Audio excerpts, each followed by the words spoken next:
play this game so bad, but I can't.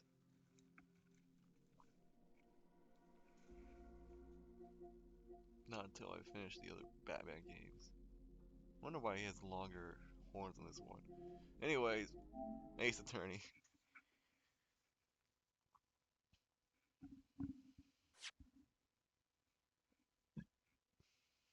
Pardon me if you heard that.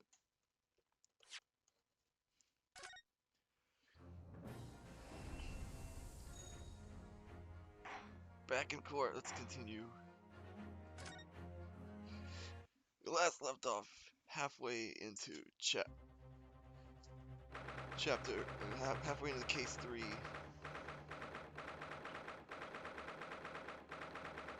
And I honestly forgot what we were gonna do, what we were last doing. So let's hop right into this.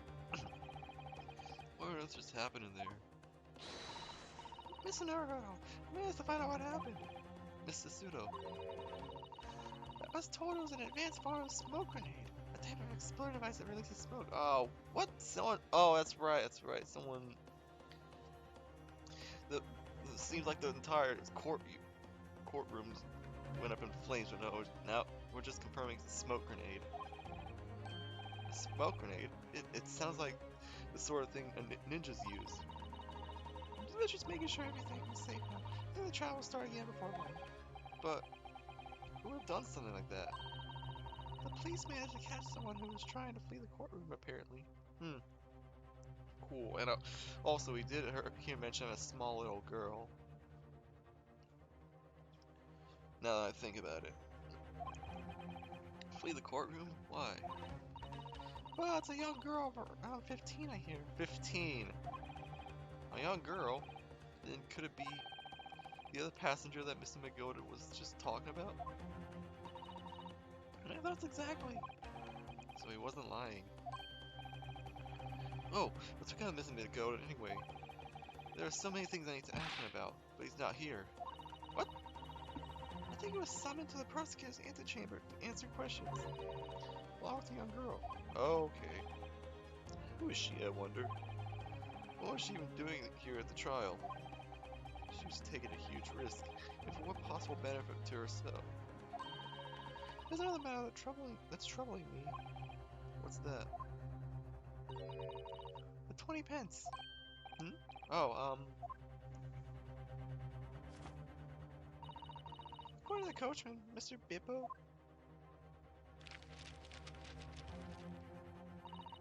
he took 4 passengers that night, and a fare of 5 pence each. Yeah, because now she's unaccounted for. That comes to a total of 20 pence exactly. Now it seems like there are in fact 5 passengers. Which means the figures don't seem to add up again. She's right. That is strange. Counsel to the defense! Kindly proceed into the courtroom. A trial recommends in 5 minutes. Jeez. Oh, thank you, officer. We'll go straight away.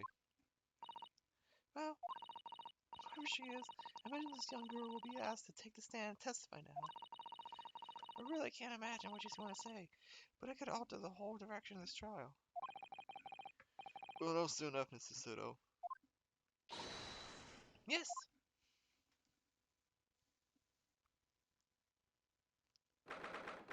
Alright, here we go again.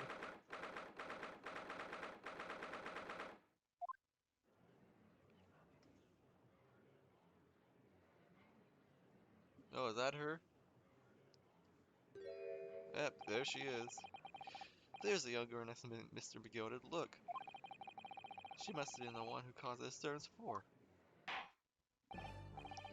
Well, after that rather eventful recess, the court will now resume the trial of Mr. Magnus McGilded. Now then, Lord Van Zeeks. My lord. I believe you have established the cause of smoke which veiled proceedings earlier. It seems that to have been an advanced form of smoke grenade of the sort typically employed by the army. Good gracious! The army? What are the devil's name? It was an elaborate attempt by a young girl to cloak her escape from the public gallery, but she was caught. It now occupies the stand. your name, girl? Are you responsible for the smoke grenade, which induced some such pandemonium here in my courtroom? What does it mean in this deplorable behavior? Ahem, if I may, my lord. Yes, Mr. McGooded? Oh no. I think perhaps I ought to explain here. Why is it that this wee lass, Like, oops, I said wee ass. this wee lass here was here in the first place, and why she try to bolt like that? This all tied up with the evidence of that night, so it is.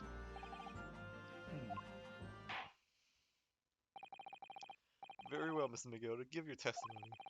You will explain to the court exactly how this young woman is involved in the case. Just what did happen that night.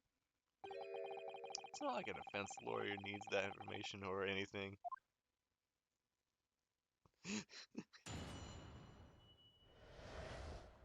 Alright, what do we have here?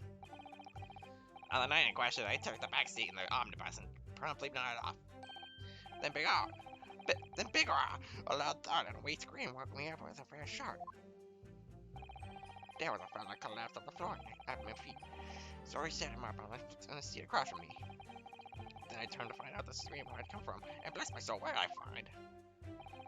There was a child in there, all curled up in a ball, hiding her wee stuff away.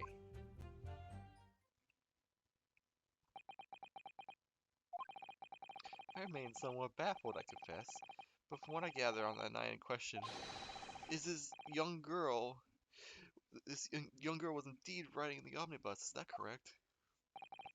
Tis exactly as the defense counsel said. This last was the fifth passenger, my lord. Nice handbag. Very well. The defense may now cross-examine the witnesses. Are you ready, counsel? Yes, my lord. Or rather, no. I have no idea where to start. Van Zieks seems troubled. Oh man, it didn't heal me? Fine. Alright, well. Hold it! Let's see what we have here. And when you first got to the omnibus, were there any other passengers that were already on board? There were not. The cabin was empty, and there was no one on the roof deck either. You were the first passenger, as it were. I see. Aye, and that's why I took the back side as I did. Tis the most comfortable sort it is. Could you explain exactly what you mean by the back seat? By all means. Tis how you already described it earlier. I could use a refresher, though. I'm talking about the seat opposite of the one in which the poor gentleman who was stabbed was sitting. Like I said, tis the most comfortable and where I feel most at ease. And of course, I enjoy gazing through the skylight from time to time as well.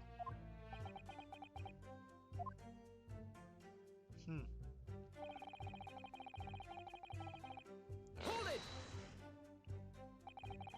A loud thud, you say? And a scream? Aye, that's right. How can I explain it? It was like the sound of someone falling to the ground. That sort of noise. So you think it was the sound of Mr. Mason falling to the floor, having been stabbed? Well, now, you'll remember I was asleep at the time, so I wouldn't like to say. The sound woke me, and I opened my eyes. There was a soul to be seen in the carriage, but it fell down on the floor. You didn't see anyone. But at the same moment, you did hear a scream. Ah, from the seats above you on the roof deck, I presume. That about me, no, my lord. 'Twas from inside the cabin. But I wasn't altogether thinking about the dream. No, I was too stunned by this desperate sight before my eyes.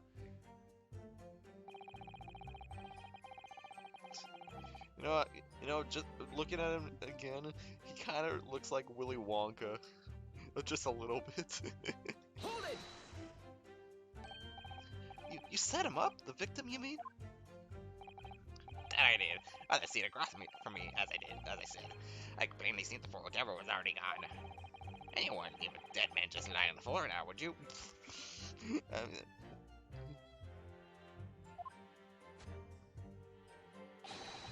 Just common courtesy, sort of is.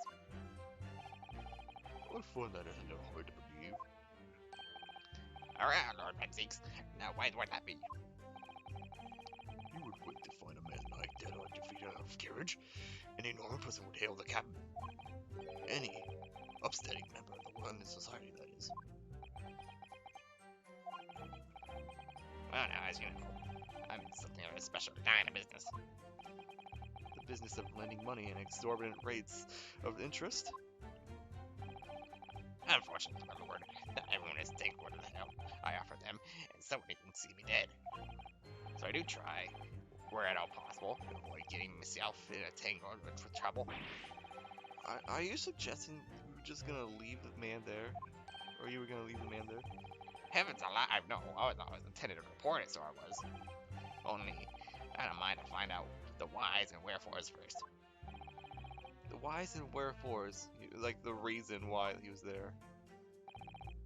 Right, Gerard, there were some details I wanted to understand before anyone else got the middle. That we scream, I heard, for example. Wouldn't your good self just do the same? Yes, Screamy says he heard it at the same time as the thud of the victim collapsing.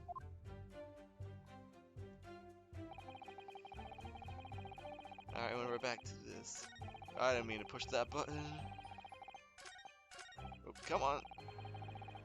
Hold it! I'm afraid I don't understand. Are you sure you told the court that there was no one else in the carriage except yourself and the victim? So I did, sir, so I did. As far as I can see, that is. What do you mean by that? Well, now, 'tis a queer thing. The wee scream I heard as I woke up. It came from, if you excuse the vulgar expression, under me backside. Good gracious! Oh, she was in the seat, under your backside. When I lifted the seat on from which I would stand sitting, I found that there's a wee cubby hole there for storage. Yeah, the cubby hole. Mr. Newer, we can examine the omnibus ourselves. Remember, I've already done that. Of course, the whole bug was submitted as evidence. This will be a very good time to have a thorough look around inside. I've already done that. That's when I found her. There's a child in there. Oh wait, that's back to this thing. Hold it! You say she was hiding it herself. Aye, that's right. It was hard to see in the dim lamplight, but she was all curled up in a wee ball when her eyes messed up well. Me heart nearly stopped beating in me chest. Oh, you're really overreacting this. Still no, I pulled her out from under there and sat her on the seat opposite so I could have a wee chinwit with her. The seat opposite? That's right, just next to the dead gentleman there. What? You said this young girl next to the corpse, sir? Well, as I'm sure I mentioned, a gentleman in my position can all too often find himself in mortal danger. So, I need to find out just who this urchin was, you see. And while I was in the middle of talking with her, I heard another scream. The feather voice this time. Presumably, that scream was Mr. First, who was sitting on the roof deck seats. Oh, Oh, now I get the pun. I know first, as in the number, but I didn't realize that he was the first one to actually scream and see the body. I mean, other than McGilda, that is. Right here again, I would say, sir. Looking down through the skylight, he must have seen this young girl and the gentleman with a knife in his belly. In other words, the previous witnesses did not, in fact, see at all, Mr. McGill did. What they believed to be yourself and the victim was, in fact, this girl in the late Mr. Mixon. Aye, my lord. I was, as I think everyone understands now, sat in the back of the carriage out of sight.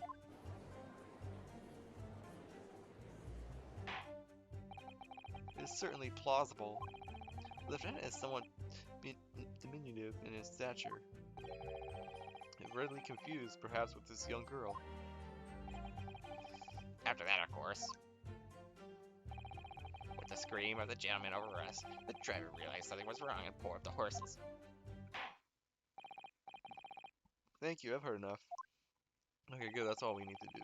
The events are explained as clear as my mind. However, at least one conundrum remains. Who is this girl? Please tell me she speaks English. Her name is Gina Lestrade, my lord. Gina Lestrade. Was it? I said an extra L. Gina. Hold on. Where's history? Gina Lestrade. Gina Lestrade. Gina Lestrade. Lestrade. Okay, I'm gonna call it Lestrade. She's a chancer, earns her crest among large crowds, relieving people of their purses. What? She's a thief? What's commonly called a pickpocket. Ah, jeez. What? This girl here, a petty thief? Well, I guess that explains the smoke bomb, kinda. Order! Order! Is this true, Miss Lestrade? Oh, I get it. Less trade. Okay. Miss Lestrade, you will answer the question. What? Ugh! How dare you? What is the meaning of this? She's gone. Ah! The girl, she's gone. Open your eyes. Oh, she's over there. I'm over here. I'm over here. Good gracious, how? What was the point of that little sidestep? I know what you're lot thinking. Grown-ups are the same. They're all the same. This dirty little dipper, you see, he slipped up and got caught in the job. She got herself back in the corner. She's not doing good. Go on. The what's in your head, ain't it? No, not at all. Wait, she's speaking like a southerner. It's a quarter long. We're here to determine the path. Ah! Poop gas.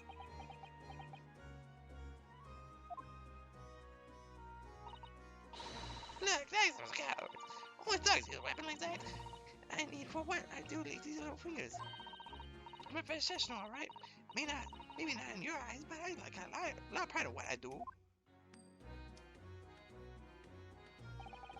Let me guess, you don't count smoke guns among weapons for thugs. Oh, this? Yeah. This was in a bag lifted the other day. Down where they kept the four-wheeled dragons. Four-wheeled drag. It's nice, isn't it? I like the pink best. Ah, do not wave that thing in my direction again. She's gonna do that eventually. So, you admit that you were riding the omnibus on the day in question.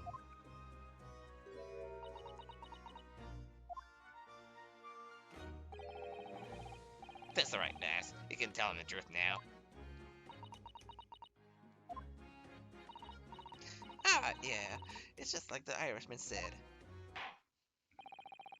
This court accepts this girl, Miss Gina Lestrade, as a valid and significant witness in this case. Accordingly, young lady, we will now hear your testimony, if you please. You will tell the court exactly what happened in the omnibus on the night in question. Alright, if I have to. Here we go. What the girl saw. So I stuck inside the carriage before they hooked up in the horses, just like always. But it was a right old waste of time. I got nothing to show for me troubles that night. I tell ya, you can't see a blind thing in that hiding place. It's pitch in there. Then after a while, I hear this loud bang. Nearly jumped me on me skin, I did, and the screaming just came out. Because of all that, this swell found me. He did help me in this get away mind. What, did you not like have a torch in there or something? Yes, he let you go. I fail to understand why you would let this street urchin go, Mr. McGilded. Oh, this simplicity itself, my lord. You see, she couldn't possibly have killed the other messenger. I knew that for a fact. How? As I'm sure I said before, sir.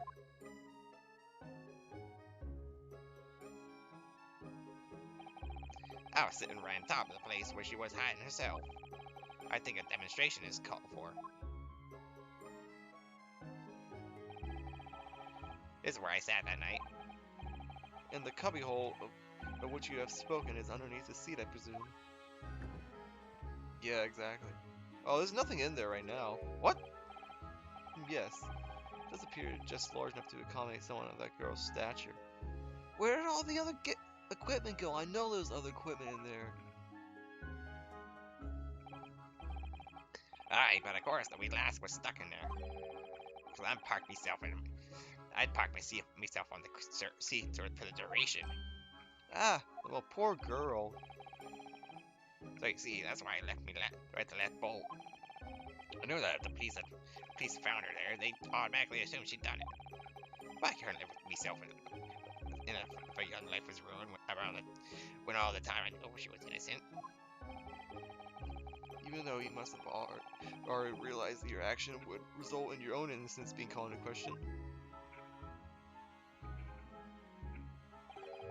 Not at all, my lord, not at all. I knew in my own heart that I was innocent. But I thought it was worth taking a punt on my own good name for the sake of this less fortunate lass. My goodness. Oh, my goodness. What a perfect gentleman. My lord, this fine example of a man cannot possibly be guilty of a heinous crime like this. I'm ashamed of myself for ever doubting you, sir. Sweet.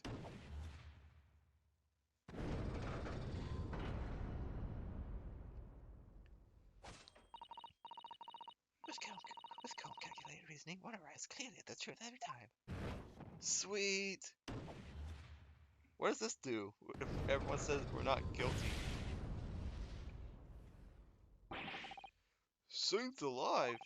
All 6 members of the jury consensually and they're leaning to a verdict of not guilty.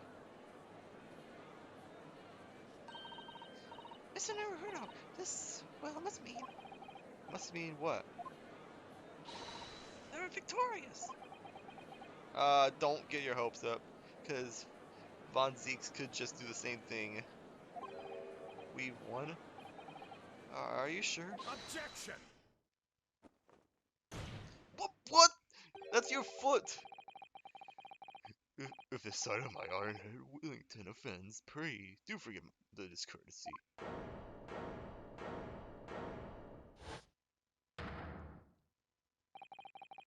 This really is a consummate example of the one monumental flaw of British judicial practices, where evidence and reasoning should be paramount. Emotion rules the day. Emotion? The witness's latest statement gives us a clear insight into his true nature. What do you mean, his true nature? Do you really think Scotland Yard would have made such a glaring omission? After the incident, the omnibus was comprehensively searched by officers of the police. Obviously, the interior of this cubbyhole, as a witness put it, was included in their investigation. The compartment under the posterior seat was full of the coachman's belongings. It is noted in black and white here in the police report. Good lord! The evidence has been tampered with. In order to corroborate Mr. McGood's story, someone has unlawfully removed everything from under the seat. What? Why? Yeah, I knew that was a contradiction when I saw it. Glad I looked at that earlier. Ordar! How could such a devious contrivance possibly have been effective, counsel? Naturally, we must acknowledge the deficiencies of the constabulary in allowing this to have happened. However, I assure you, when the omnibus was wheeled into the courtroom this morning, the compartment under the seat was not empty. And I remember seeing it. Well, Menimity's friend. Me? When the carriage was submitted as evidence, doubtless you examined it in fine detail, as would any self-respecting practitioner of the law. Pray, where did you find the condition of the under-seat compartment to be? Oh, to be sure. The younger gentleman would be able to clear this up in a jiffy. Sorry? Go ahead, you tell the court now, my fella. How this is all an elaborate excuse by the desperate Lord Van Six. I'm sorry, dude, but he's telling the truth. Well, counsel, do you have something to say on this matter? How am I supposed to answer? What can I say about the state of the little compartment under the seat on the omnibus?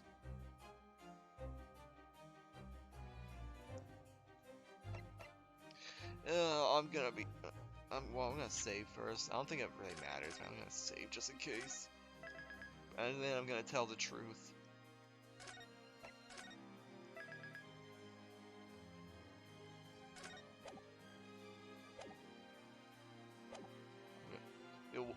It was not empty. I really don't know if giving this answer is helping my cause as counsel for the defense. But as far as I remember, at least. When I first examined the compartment, I'm fairly certain there were a number of articles inside it, yes. Are you sure, counsel? Alright, be West. What are you saying now, you damn dog? I thought you were on my side here.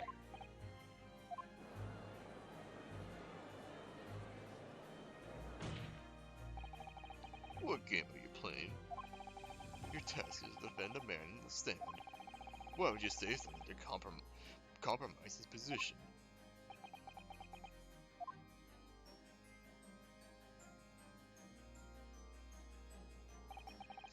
As the advocate for the defense in this trial, I confess I'm still not entirely sure where I stand. But it seems to me I should state what facts I do know as clearly and honestly as possible. Interesting. This is not altogether pleasing, fella. I'm simply telling the truth, Mr. McGilded. Oh, don't forget that you're supposed to be representing my best interests here, lad. Now then. A fella's memory is a curious thing, and not altogether reliable. No, the court must consider the facts. That there cubby hole under the seat is as empty as the devil's heart, so it is. Do you think that it would perhaps be in your best interest to now admit that you might have been mistaken? Why? Why do I feel like something's not right here? I should like the jury to weigh in on this matter, I think. That compartment is designed to house equipment used to maintain the smooth running of the carriage. The guilds rules state the omnibuses should be properly and fully equipped at all times. It certainly wouldn't have been empty on the night in question. Beppo isn't that irresponsible. Yet money-lending fleecer is up, and the pick purses are lying. Oh, they're switching back. Ah! I can't believe I was nearly taken in. The stinking rich are always stinkers. Nothing but cowards, a lot of them. What? Oh no. It's a trick. Of course it's a trick.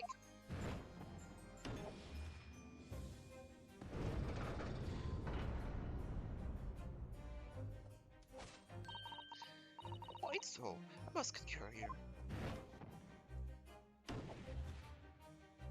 We're back to even.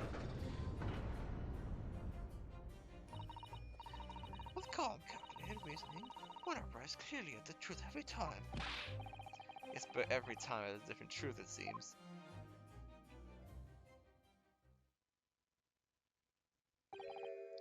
My lord, I humbly exhibit the scales of justice. Clearly, a verdict of not guilty at this time would be wholly inappropriate. Wholly inappropriate. Thank you, counsel. But before we proceed any further, there's the matter of the outstanding cross-examination. Counsel for the defense, Begin your questioning of the witness, please. Yes, my lord. What just happened? The whole balance of the trial just shifted, almost beyond recognition. The Reaper of the Valley is at work, it would seem.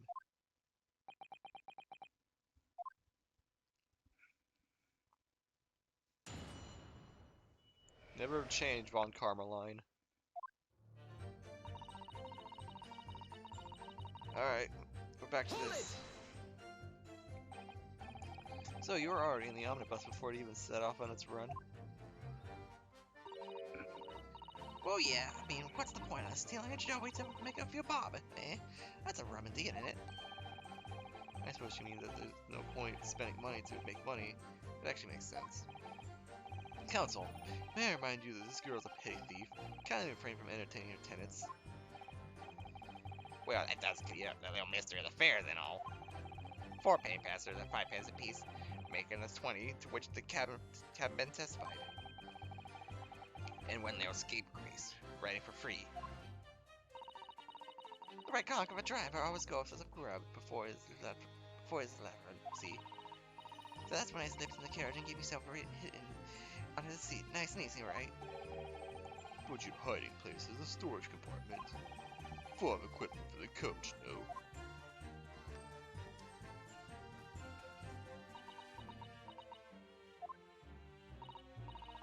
Yeah, there's brushes and buckets and whatnot in there, sure. I always chuck all that out and cram it in the corner somewhere.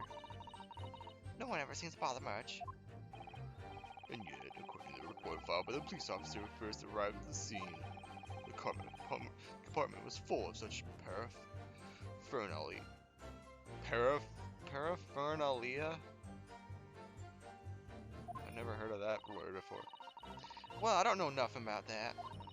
Like I said, I move all this stuff so I can hide it under the seat. That's all I can tell you. I think we've reached the end of that line of inquiry. Continue. I guess it is worth noting that I do remember an empty spot and all the stuff stuffed in the corner.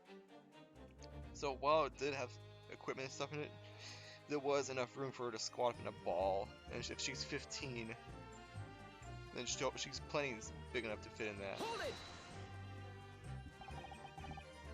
A waste of time? Why is that? Well, most nights I'm on me own in the guard permit at least some time, at least some of the time. I beg your pardon. Did you say God permit? Oh yes, well that's what my kind call it. You say the omnibus, I suppose. Point is, any normal run, the carriage ain't got no one in it for a while. That's when you come out of your hiding place and get away? That's it. Only that night. This cove was sat on me seat from the start. And he didn't budge the whole way, did he? Not 1 inch. I was totally stuck. You mean to tell us that you were present in the carriage for the duration? You were under the seat the entire time while the events unfolded in the closed cabin? Yeah. Right, mister? To be sure. I was as shocked as anyone. You don't expect to lift the cushion you've been sat on to find a child now, would you? This Miss Lestrade couldn't possibly be the culprit then. And who is the culprit? Are we gonna do some investigation after this? Oh wait, that's the testimony. So he can't see out into the cabin at all. Not a jot. Most days I push the cushion up and we've my head and looked out the crack. They can have a butcher. They can have a butcher who I'm gonna fiddle. I thought you were a pickpocket, not a butcher. I mean, I can have a lurk. The seat I get under ain't as plush as the other one. See. So most of the time the passengers pan themselves opposite. But for some reason that night, this here Irishman spent the whole journey right on me head. For that reason, you weren't able to push the cushion up to peek out. I see. Truth is, I ain't too happy in small dark places. Feels too much like being thrown into the link. But it's the only place to hide in the carriages, so it's opposite's choice. Why didn't you just stick to picking people's pockets in the open then? I say there's some reason that she's not letting on, judging from her demeanor. So anyways, I was a bit scared, but I had to just stick it out under there. Nothing else for it.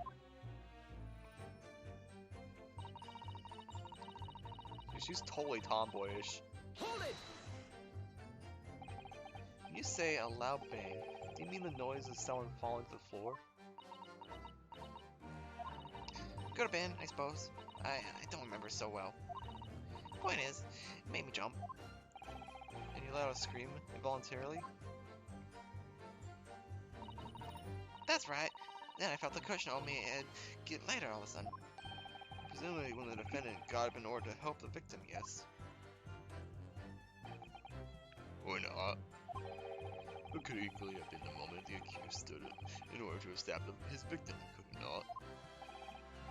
Well, girl, did you see what happened at the crucial moment? Yeah, I saw it. Wait, what? I pushed up the cushion and had a quick butcher's beat. What? I'm having a stroke. I pushed up the cushion and had a quick butcher's while I had the chance that the Irishman was sitting up the blow. One had fallen on the floor in the seat opposite. That matches Mr. Magoda's account, of course. But then the fellow suddenly turns around and looks right at me. I sink back down again. It was too late by then. I should never have risked looking.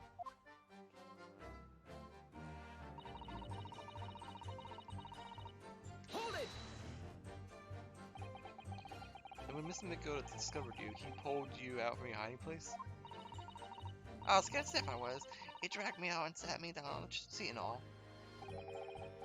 Next to the victim, Mr. Mason. Yeah, the bloke had a knife in its guts. It was so bleeding. Then the carriage lurched a bit and he ended up falling onto me. Oh, jeez. Oh, how awful. Both my hands got covered in blood. It made me feel sick as a dog. Both her hands covered in blood. That must be what the rooftop passengers saw. Oh, okay, that makes sense. After that, I believe you talked to Mr. Magoda for a while. Is that correct? He asked me some stuff. Wanted to know me name and what I'll do on that. Then I heard something above. Someone screamed. Yes, Mr. First on the roof deck, one would presume. Well, I didn't want no one seeing my face, so I didn't look up. Then the horses were drawn, smartish, and this here Irishman says to me, "Get back under that seat. I'll see that you can get away later."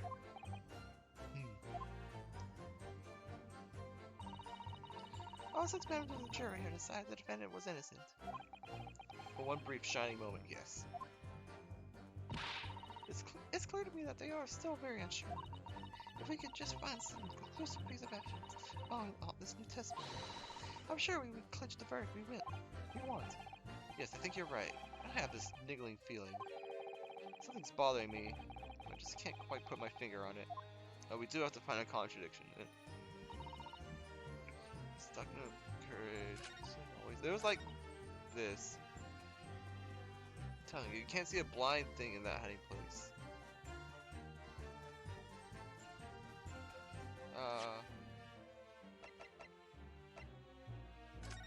Let's just see here. That didn't help me at all. I want to see here. Blah blah blah blah blah.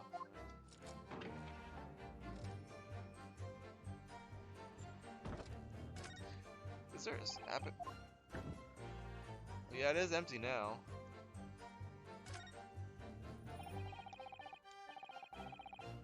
Storage compartment. There's nothing in here. It's totally empty. Something doesn't seem right here. Can't put my finger where it is. Yeah, that's like. There's definitely supposed to be something there. There's no window though. I was hoping to find like a window of some sort. Sorry about that. Let's get out of there.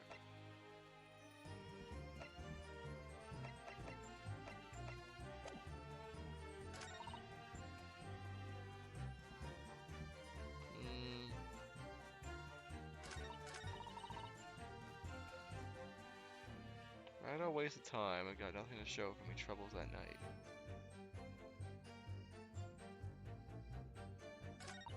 There's like, hold on. Hold it! I'm just gonna double check this. He said that there's one of these he says that, like, doesn't feel right.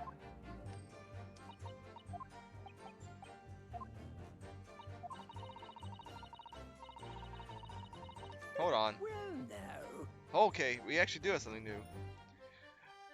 Feels too much like being thrown in the clink. You actually have something to say now. Excuse me. Oh no, my battery's running out. Okay.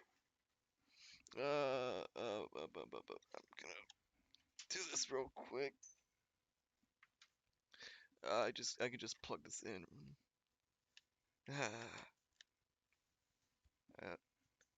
That should work. I don't know if it actually gives me an indicator on this. I don't charge this very often. Hopefully this is charging. There's something wrong with McGoated. Oh, I do apologize. Was there something the matter, console? Just wondering if Miss Lestrade's last comment made something occur to you, perhaps. You seem to be thinking something to yourself. Oh, no.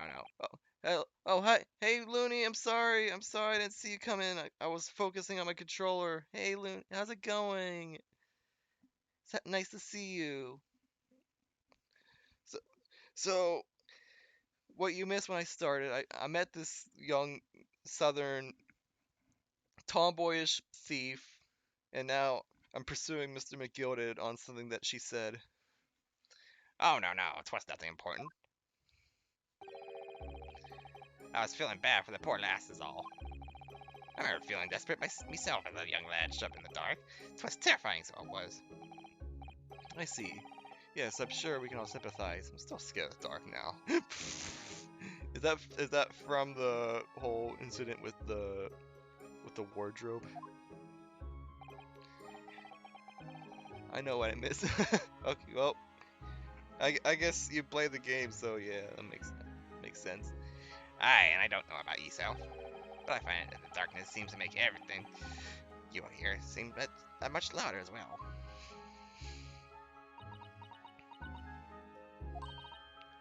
Yeah, I suppose it does, maybe. Miss Lestrade, did you hear something that night? Anything, an unusual noise, perhaps?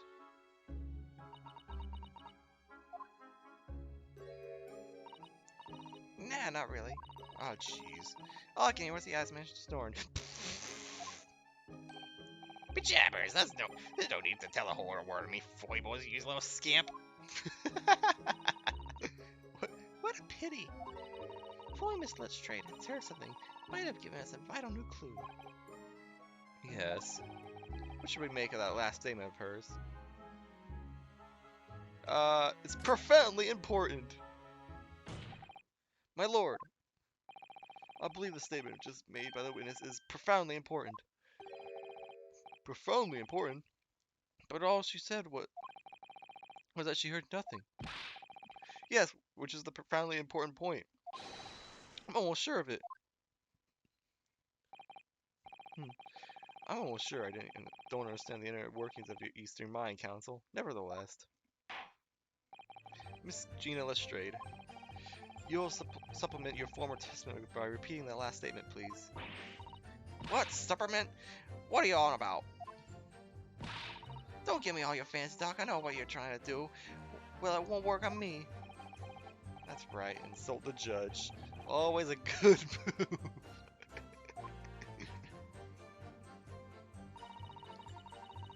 I was straining my ears to work out what was going on, but all I could hear was snoring.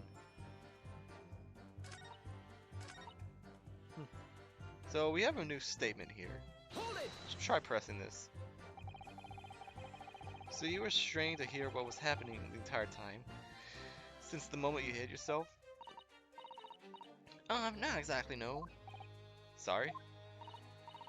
Well, there was no one in the cabin to start with. I could just push the cushion up and have butchers to see what was what. But then when I saw the swell getting on, I got me head down and so he won't notice me. So Miss McGill sat on the seat under which you were hiding, correct? Yeah, and you wouldn't have even... what a mug. So all I could do was listen. I was waiting to jump out of there so as soon as I heard him leave, see? But would he? Not likely. Even though we stopped here and there, I never heard the door open. I just had to stay put and listen to him driving his pigs to the market, snoring like an old dog he was. Are there any conclusions we can draw from that, I wonder?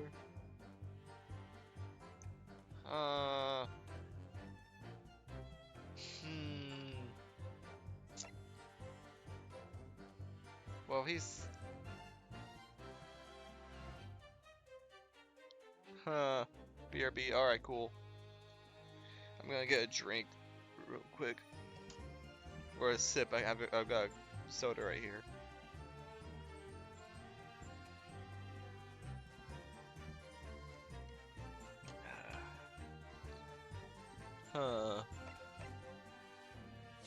I'm willing to save.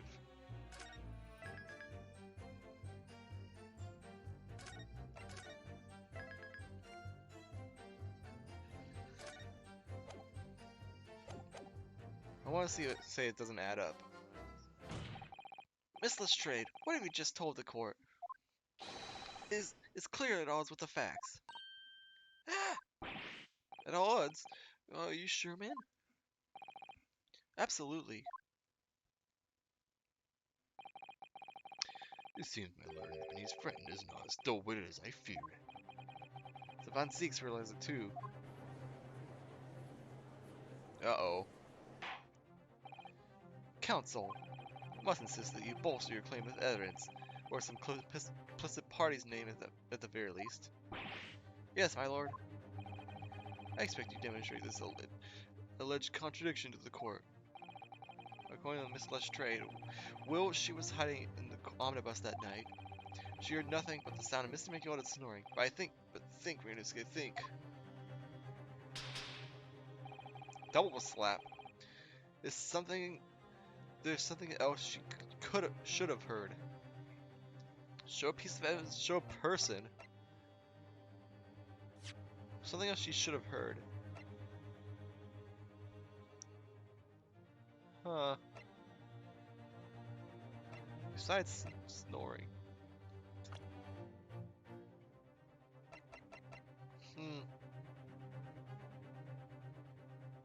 Well, let's look at the autopsy report real quick. Time and cause of death, 15th of February, between 10 p.m. and 11 p.m. Stabbed once in the abdomen with a knife whilst journeying in an omnibus. Died due to internal hemorrhaging resulting from the trauma.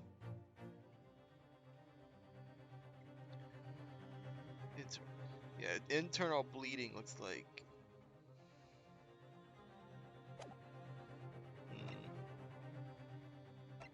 Something else you should have heard.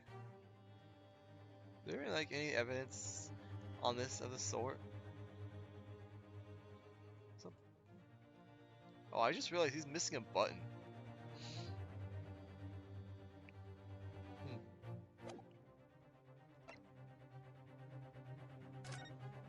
I assume these gloves don't have anything to do with that.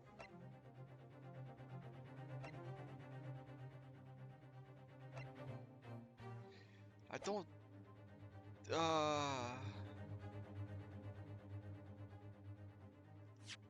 What if I feel like it would have to be a person.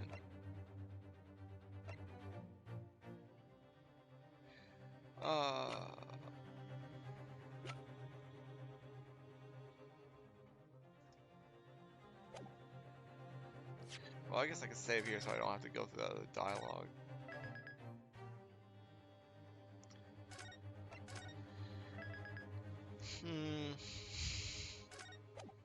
I don't know what she...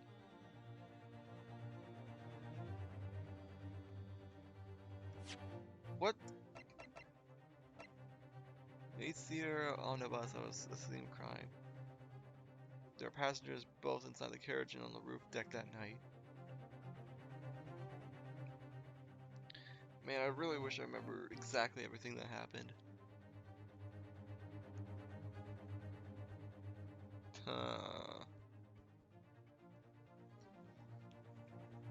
Because supposedly the two men looked on from the top, but they saw the dead body and Lestrade's hands all covered with blood. So that's definitely after. What could she have heard before the men saw the body?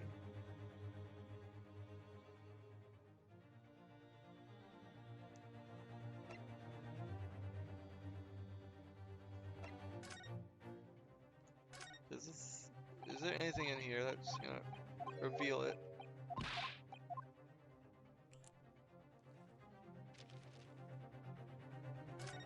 Because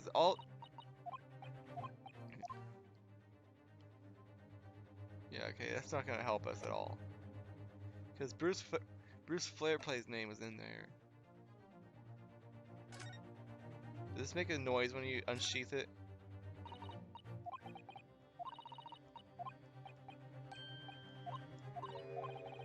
Hold on. It does make a noise, but it's barely anything. And you would not be able to hear that over snoring.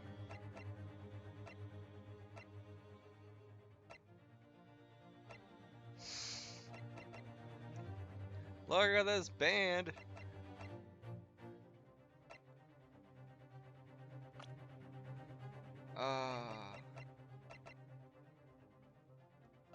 Let me just conclude. It would definitely not be you. You're unevolved, at least from what I know. You are sitting on top of the seat. Well, I don't think it would definitely not be you, because of course you're her.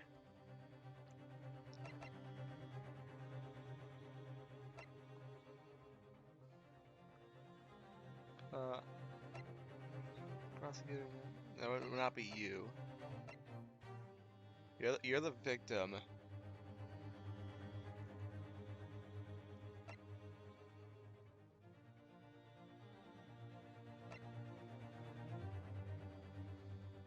These guys didn't make a noise until they saw after, and you were the last to notice.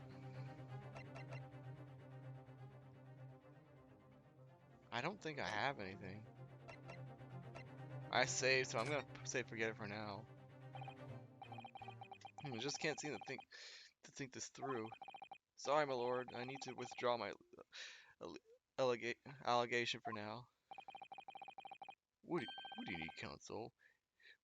Is to withdraw forever. So be it. Continue with the cross-examination. Oh, okay. It just goes back to this. So I do need to do something with that.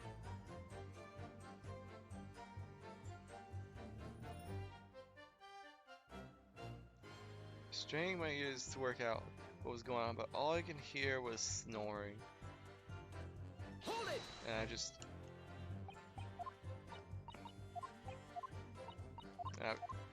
I'll just go back to where I was, like this. I guess I could have preloaded my save. You know what?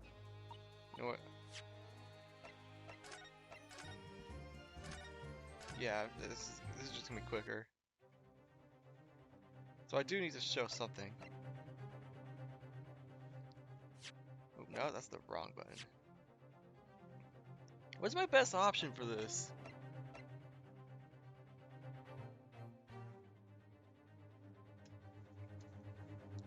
What would... Hold on, what's... Is there something that makes a noise on here?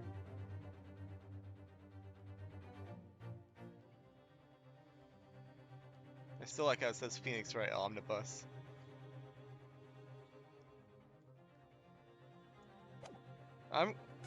Oops.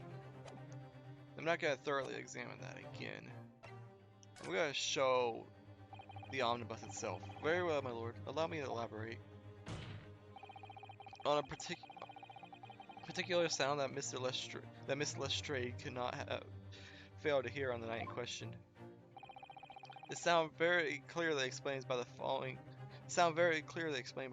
piece of evidence.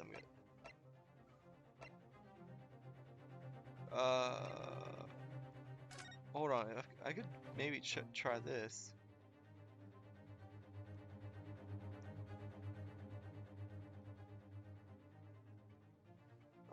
Man, I wish I could see more of this. Does he have like a bell on him? A broken button wouldn't actually do anything. Wouldn't make any sort of noise. I'm gonna try the omnibus. Oops. Take that! It would seem that phantoms are working. I think I got that wrong. This time in my Nipponese friend's ears. I concur. No sound is apparent to me at all. Oh. Allow me to introduce you to a sound. They'll be very real indeed, however. The sound of your death throes. Gah! He's right. That was loud. Well then, Council. Going to the Miss Lestrade. Whilst she was hiding in the omnibus that night, she heard nothing but the sound of Mr. McGold's snoring. But think, we're in escape. Think. Oh, we're back to this. Something else she should have heard. So we're back.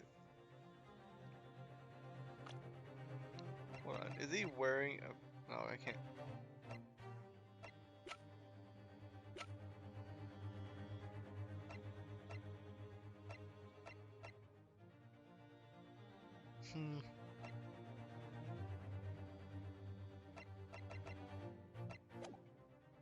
I don't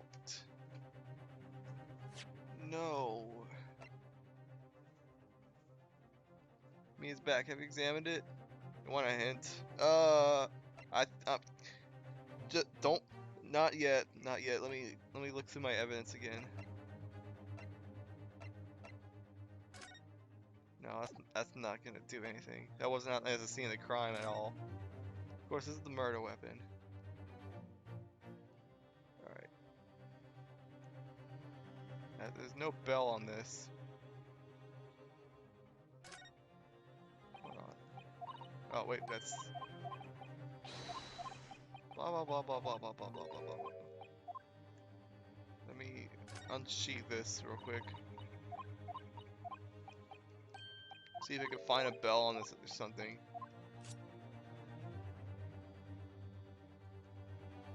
No, that's just the M from before.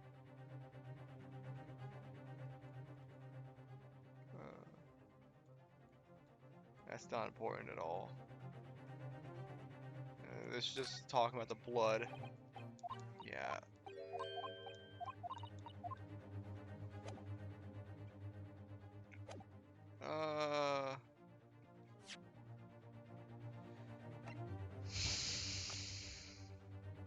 There's something on like any of these persons' clothing that could possibly be noteworthy of sound.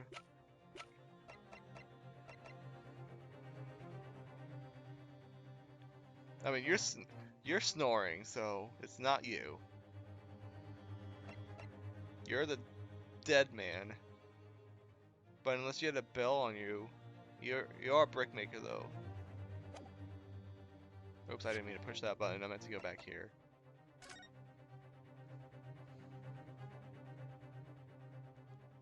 Yeah, I don't see anything in this photo.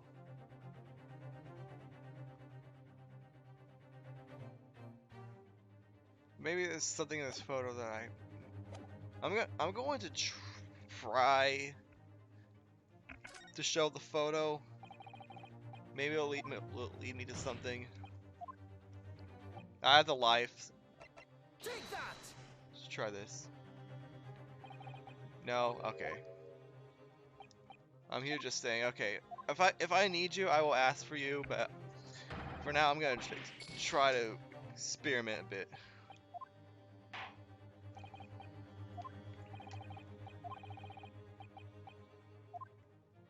You just need like one thing. I'm going to.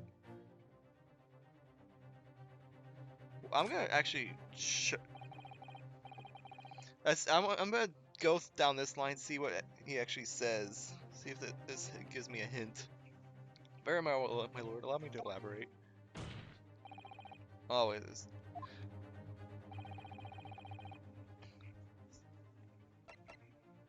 I'm gonna try this. Here we go. Thrice fired mason? Yes, my lord. The sound that Miss Lestrade cannot have failed to hear. Is that the victim, Mr. Mason, boarding the omnibus?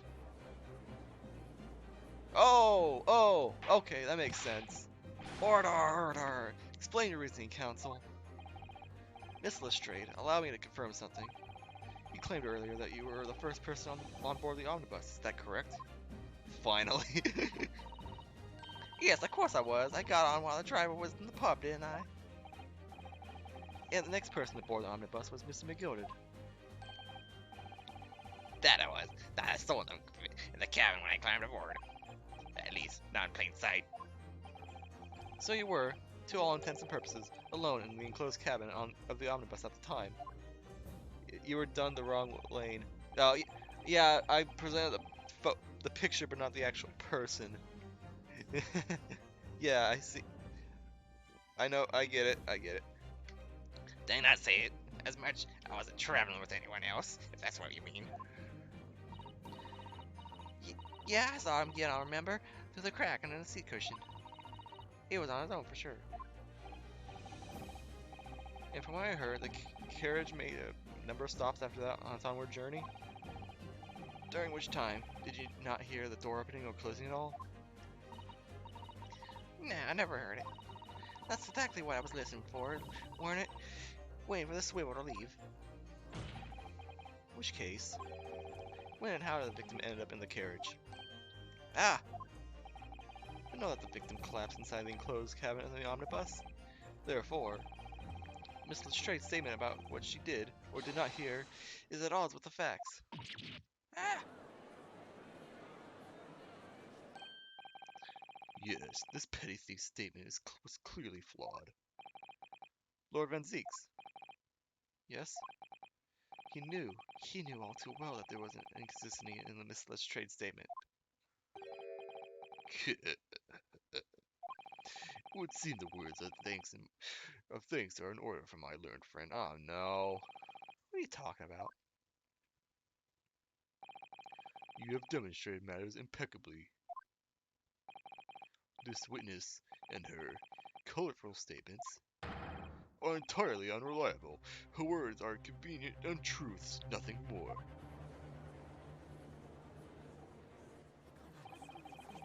He's dead already. How could the victim possibly not have to wear the omnibus? That makes no sense whatsoever. This girl, the pickpocket, let's not forget that. Oh, jeez. No!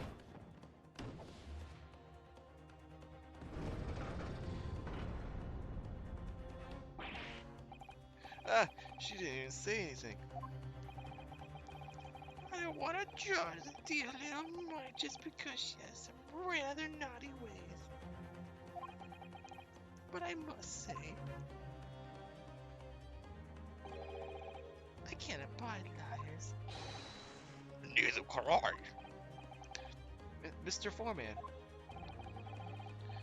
I didn't want to judge the girl just because she had some less than salubrious ways.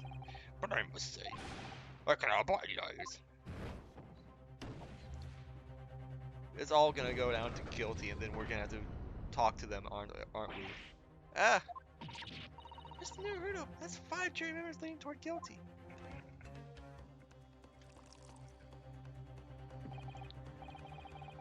Well, your consideration for others is refreshing, my Nipponese friend. The considerable troubles you have spared me.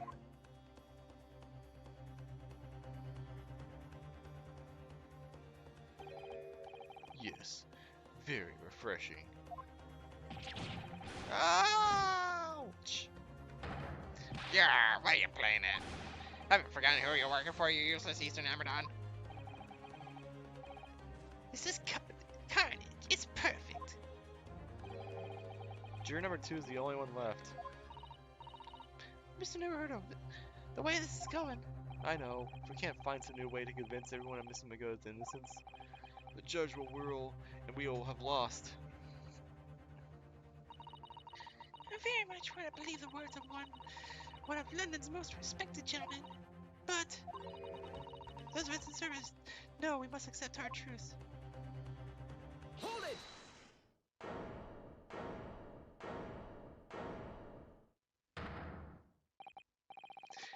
Yes, the witness's last statement seems to have revealed a critical inconsistency in her story. However, if we consider the possibility that her statement is in fact the truth, it may shed an entirely new light on this whole case. What are you saying? That's all. I'm sorry, sir. Whatever you mean. Counsel, I will not tolerate you attempting to prorogue my journey at jurisdiction. Explain yourself at once. When the accused boarded the omnibus on the night in question, the victim was nowhere to be seen. Subsequently, the carriage door was not heard opening a single time, as testified by the witness in the stand. And that the victim's body was found inside the carriage.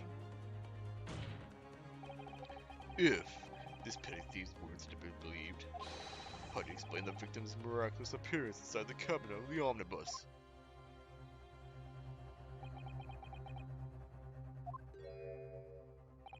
Oh jeez. There's only one way to explain how the victim came to be inside the carriage. Ah, jeez. I only have 2 life for this. I don't have as much HP anymore. Save, save, save, get out of here. So there's only one way to explain how the victim came to be inside the carriage. He was there, in there already. There's another entrance. He was put there after he died. Oh! Oh! Oh! Oh, oh, oh, oh, oh, oh. Was the victim killed in some other place, some other random place, and then used the omnibus just to get away? I shall lay down again. If I don't respond, I fall asleep. Alright. I'm sorry I stream way early in the morning for you. So it's fine if you go pass out. I enjoy lurkers at least. I'm gonna say he was put there after he died. Obviously, the victim must have been placed in the carriage after he was killed. Objection!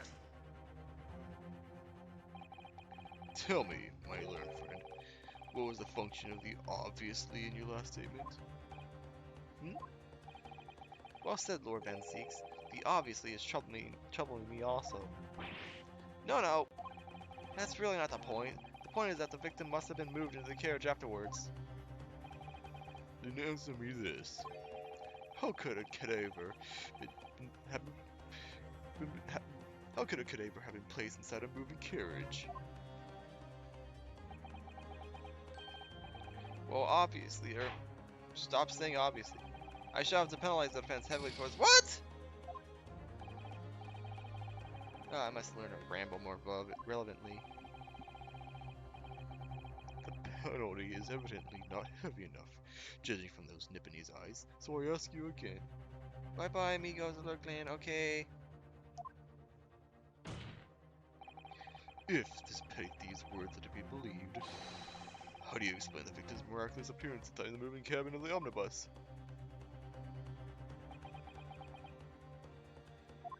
Man, I thought I was onto something there. Alright, well, I've got 1 HP left.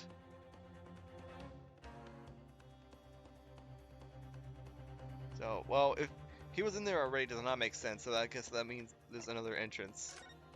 I want to give you that. Why don't you let me sad face? Sometimes I just like to figure things out on my own. If this is something that's really bothering me, I can just ask you for a hint.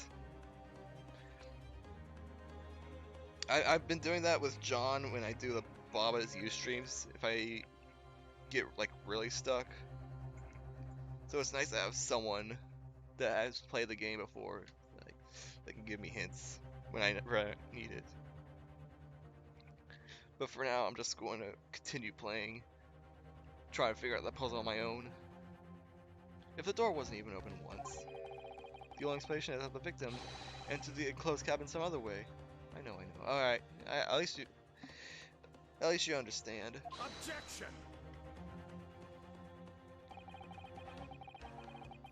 I wonder what new fantasy you would come up with in your blind panic.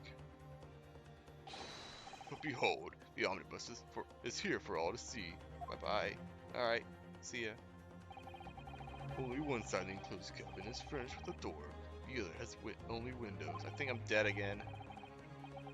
Fixed windows, which cannot possibly open. In short, there is no entrance to the cabin other than the door. Objection!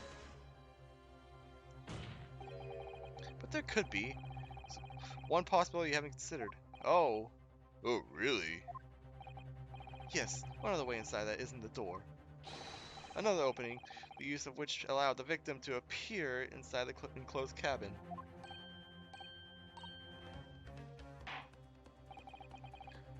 Alright, counsel. The defense will identify the location for the court. Here's the omnibus on which the incident occurred. Where on earth is this entrance by which you propose the victim to enter the cabin? I am going to say this window opens up and the victim entered into here. Take that! Music stopped. The answer is obvious. It could only have been the skylight. I say the skylight. Objection! Your ludicrous proposal almost has me lost for words, however. Objection! The skylight may well be large enough for someone to pass through. Objection! So you claim. But do you have a shred of evidence to support your adult brain theory? Both Miss Magoda and Miss Lestrade said the same in their testimonies. Each claimed to have heard a loud thud, such as a noise made from someone falling to the floor. Yes, which has already been explained, as the sound of the victim falling from his seat having been assaulted with a dagger. Yes, it has, but would a man slipping from the seat onto the floor really have made such a loud noise as the victim's witnesses described? A noise loud enough to cause Miss Lestrade to let out an involuntary cry, in fact? Good gracious! Perhaps, in fact, that was the moment the victim made his entrance into the cabin. No, let me rephrase that. The victim didn't enter the cabin as such. He fell into it. Objection! You're now suggesting that the victim fell from the skylight into the cabin? That's simply impossible. How can you be so sure? Because if the victim had fallen inside through the skylight, as you say, the passengers on the roof deck would have seen it happen. And yet, not one person made mention of such events in their testimony. Well, yes, that's true, but...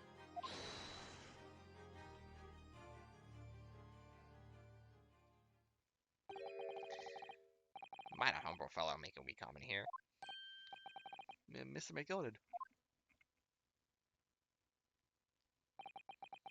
To be sure now, the two fellows who were sat on this roof that testified afore said nothing of the victim falling into this skylight. But it seems to me, my lord, that 'tis not so much a case of them not saying, but aye, 'tis a case of them being unable to say. What? Oh, it's just like case 1, isn't it? I think perhaps the two fellows do be having something of a compelling reason not to mention what happened. Would you not agree, fine ladies and gentlemen of the jury? Oh my goodness, surely not. There's two chaps on the roof. You mean the ones that stuck the knife in the man were? Ah!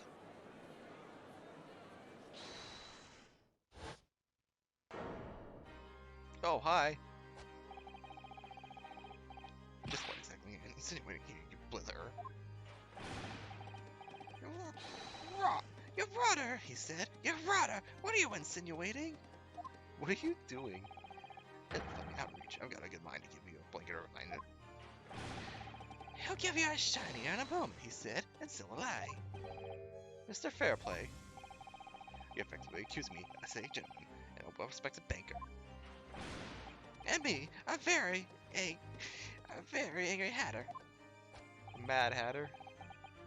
It's interesting that someone like me could have stabbed that man in the guts. It's a disgrace. It's scandalous. It's I protest in the strongest possible terms. That's right. I protest too. About you, you rotten scoundrel.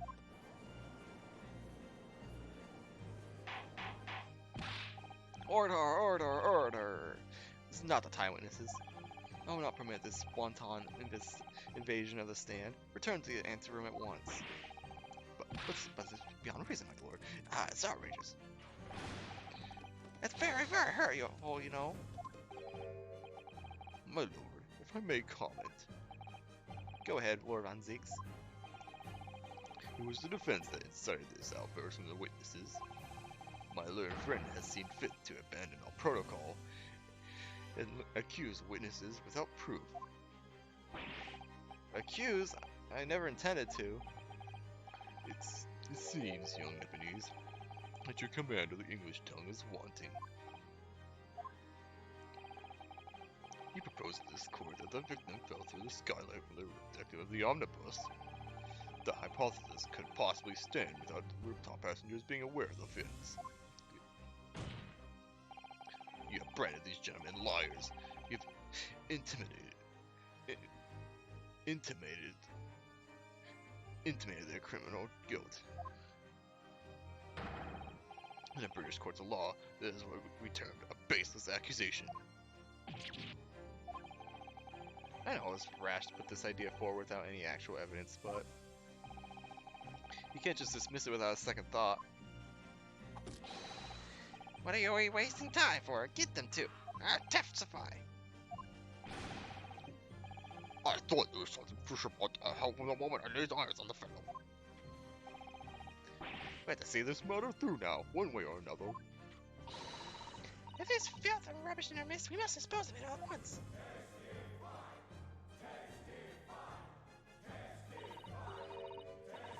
What's happening, Mr. Naruto? Spectators in the public gallery are. They're in a complete frenzy. Mr. Fairplay, Mr. First. My lord? You will take the stand again and make another formal testimony In reference to the indictment brought by the defense. Yes, my lord. I didn't come here for this.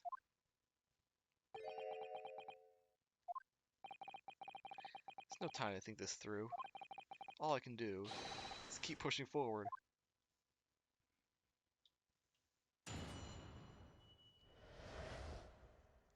Refuting the accusation.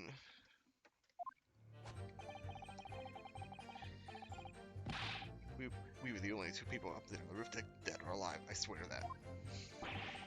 If anything had happened when we were sitting, don't you think one or the other would have noticed?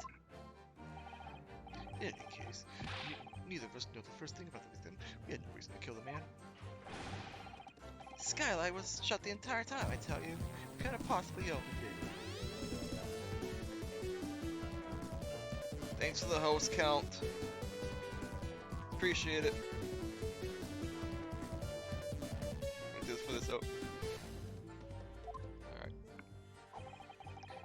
If you should sure the victim fell through the skylight, what is your proof?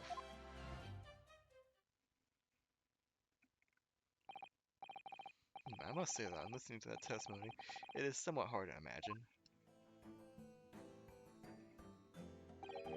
how either witnesses could have performed any malevolent act on this open rooftop deck.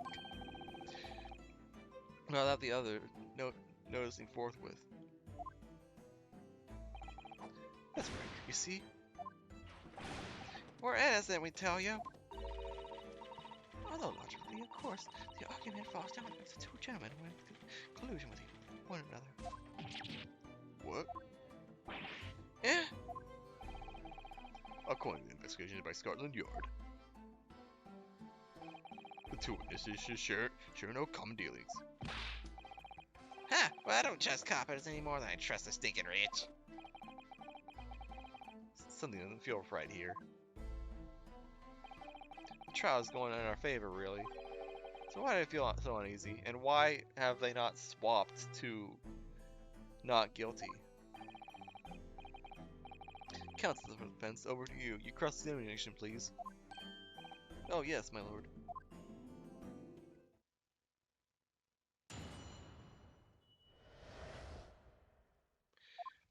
Alright, what do we have? Well, first of all, save. Because I only got 1 HP.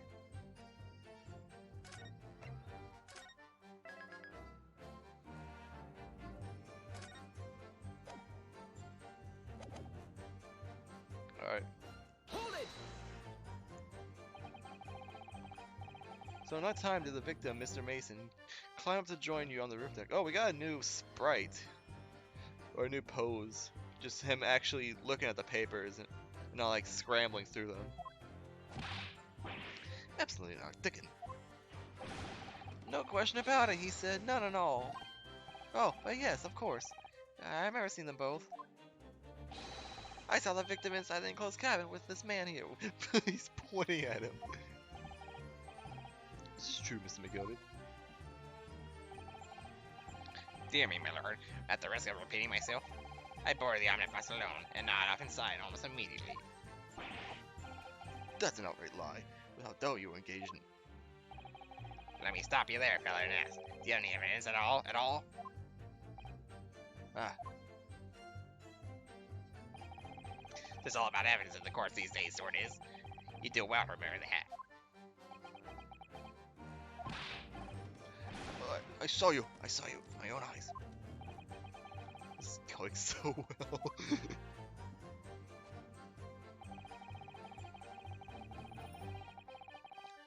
Hold it! Well, it was on the final run of the omnibus at past 10 o'clock in the evening. It would certainly have been quite dark, perhaps too dark to see clearly. Is this some kind of lark? Is this some kind of joke he said? Is that what this is? Or perhaps one or the other of you fell asleep briefly? Are you fair to him, sir? Are you serious, sir? That's what he said. It's impossible, I tell you. I'll give you the keys to the vault if you can fall asleep in that bitter cold. If you did manage it, your eyes would freeze shut and you never open them again. That's extreme. It was extreme, I tell you, and we had to put up with this because this man had locked the door. Any true gent would have unlocked it and let me in when I knocked. I'm dreadfully sorry about that, young fella. Oh, sorry, I'm dreadfully sorry for that, young fella. But see, I was away with the fairies and didn't hear you at all. That's a lie. I saw you through the glass. You were talking to someone. Now, 'twas a cold night, so it was. People to be seeing things that are really cold. It's hardly surprising. Seeing things. I believe we have reached an impasse here on this particular point. You. Don't take it personally, loud lad. If I'm a suspect in this case, 'tis only fair that you and the other fiend are too. Open and free competition is what a capitalist society is all about. This isn't a competition I'd like to be involved in, really.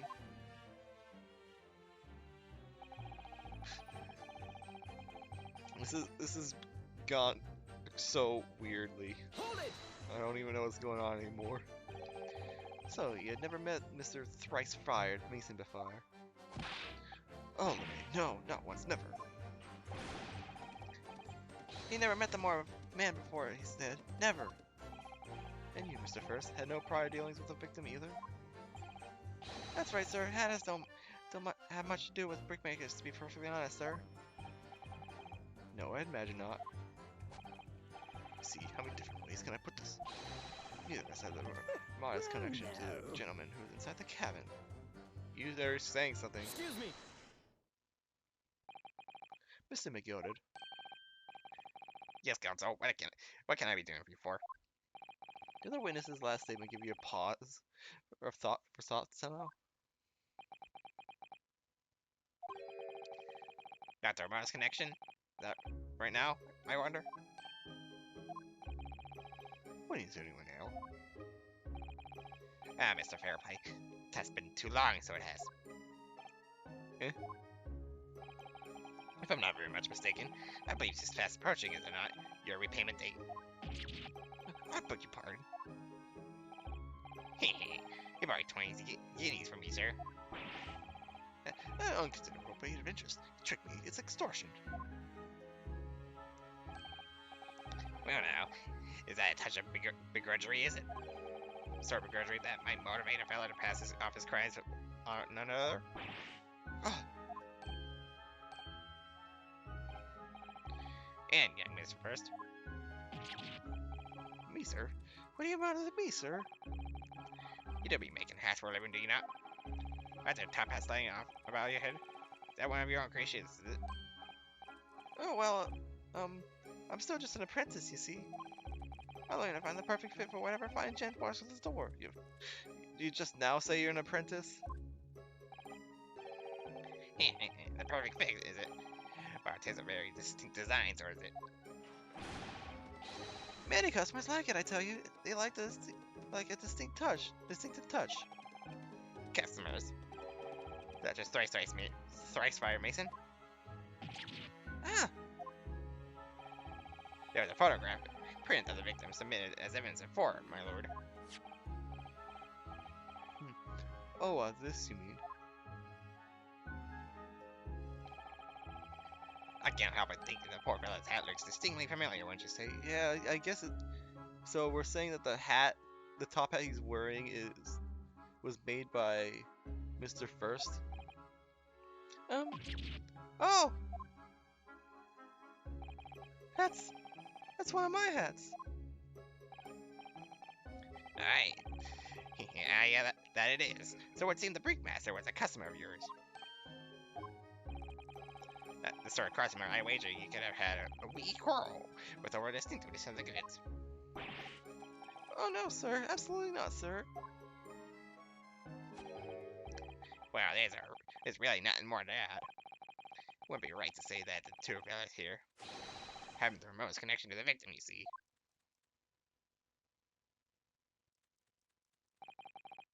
I rest my case.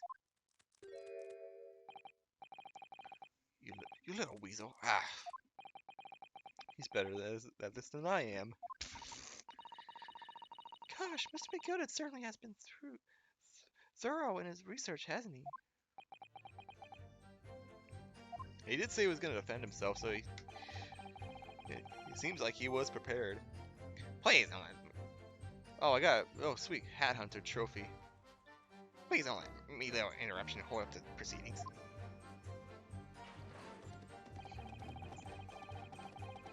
And we're back to the testimony. Well, let's just save that, so we don't have to go through that dialogue again.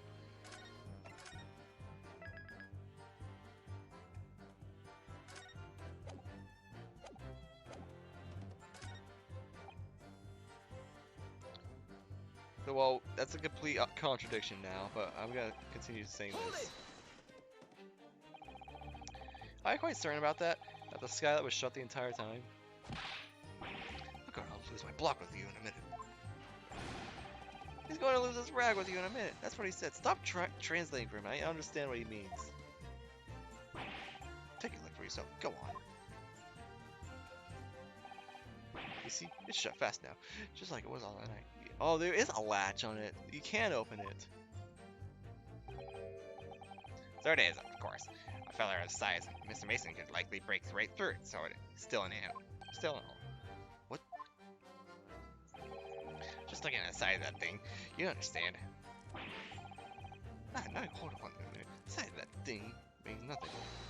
No, that's all. We consider the bigger picture here, Howie. Let's stop biting our canes, shall we? I was out riding on the omnibus on another occasion when, well, I broke wind loudly. I shocked myself with it as it happens. TMI. This is an unexpected confession, Mr. Proust. Intentionally shocked about a freaking fart. Oh, I just mean to say, well, the point is, I tried to open the skylight, you see. Oh no, he was inside. But just my luck, I couldn't make it budge. The stench was terrible. Everyone was looking daggers at me, sir. I went as red as a rope. I went as red as a rouge. It did. Are you expecting me to sentence you? Oh, no, sir. The point is, the skylight can't be opened. I tried and tried. I was inside the cabinet of shame. That ain't. Yeah, I knew you were here. Excuse me. You have something to say about that, Miss Lestrade?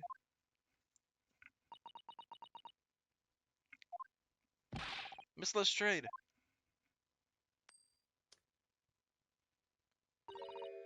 It opens. Hmm? The skylight. That's what we're talking about, right? Oh, jeez. No, don't shoot. Don't shoot. Don't shoot. Oh, the skylight's open dead easy. More easily than you can load that weapon. That's a lie, I tell you. Otherwise, when I broke wind, you can't do it from inside, you mug. Oh. Look, a few weeks ago, I was up on the roof deck on one of them tracks. And I had a great haul. I mean, I had bursts coming out of me ears. Miss Lestrade, this is not the forum to be eulogizing on the subject of your criminal activities. Well, anyway, I had a bit of a scare. When I lifted the last boat's burst, he got the wise to me. All four of them surrounded me, so I couldn't hop off the bus and leg it. So what I did was, I used the skylight, opened this catch, and jumped right through. What? I saw the latch. Yeah, the catch from the skylight's on the top side. That's why you can't open them from the cabin. Skylight opens from the roof deck? That actually helps us. Bailiff. Climb on the roof of the omnibus at once and verify the witness's claims.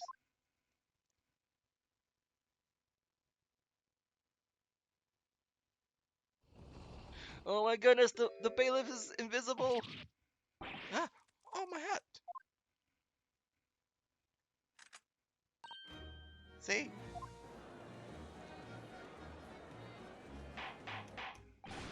Order, order, order! So it appears the street girl's statement is quite true. I don't believe it. The skylight opens. And from the roof deck. Mr. Neverhill. This could be the clue we've been looking for. Well, counsel for the defense, please continue on with your cross-examination. Yes, my lord. So the skylight opens. Perhaps I should investigate that for myself.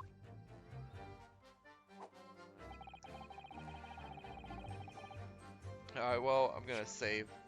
Keep that. Keep that dialogue fresh in my mind.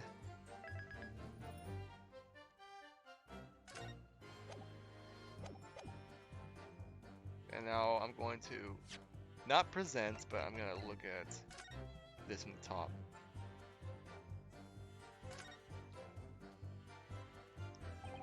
So the skylight was fastened shut before.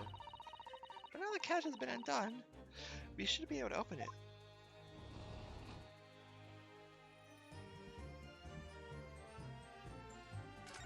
Alright. You can certainly see inside the carriage through this opening, that's for sure. Yes, and there's a lamp in the enclosed cabin. So I'm sure the witnesses would have been able to see quite clearly. That's not good for us. Oh wait, that's the same dialogue we had before. Do you like anything different about that?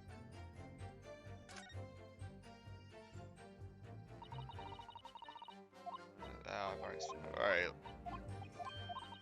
I read all this.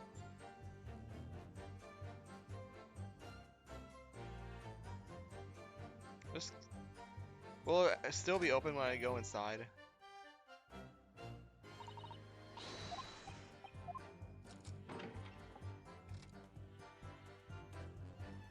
Yeah, it's still open.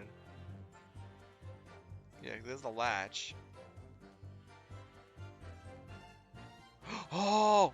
Oh my goodness! Yes, it does open very wide, doesn't it? Wide enough to kick someone like that through. Certainly, Miss Naruto. Why someone like me? Ah! Well, what is it? Look, just here. Look at this. That's, without question, it's blood. Why would there be a blood stain here? Surely, it can't be unrelated to the case, can it? Sweet. The blood stain visible on the frame of the skylight when it's open. That proves that it was used. Sweet. Be sure to victim. Oh, you know what? If you're sure the victim fell through the skylight, where's your proof? Objection. I just got my proof. On the night in question, the victim was fatally stabbed in the stomach, and immediately afterwards, the victim's body was pushed through the skylight into the cabin below. Those are the facts, and their irrefutable proof remains clearly visible on the omnibus that stands before us today in this very courtroom. What? That's utter humbug. Ah, you can't possibly have evidence. No, you can't. I mean, we didn't do it, we tell you. It's impossible. Irrefutable proof. Here in this courtroom. Counsel. My lord.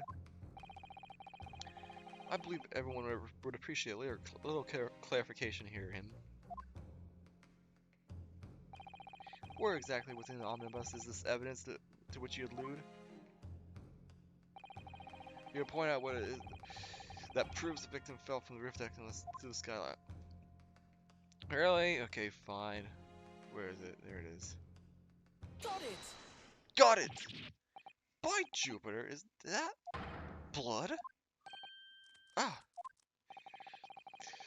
This blood thing proves two things. Firstly, when the incident occurred, the skylight of the omnibus was open. What?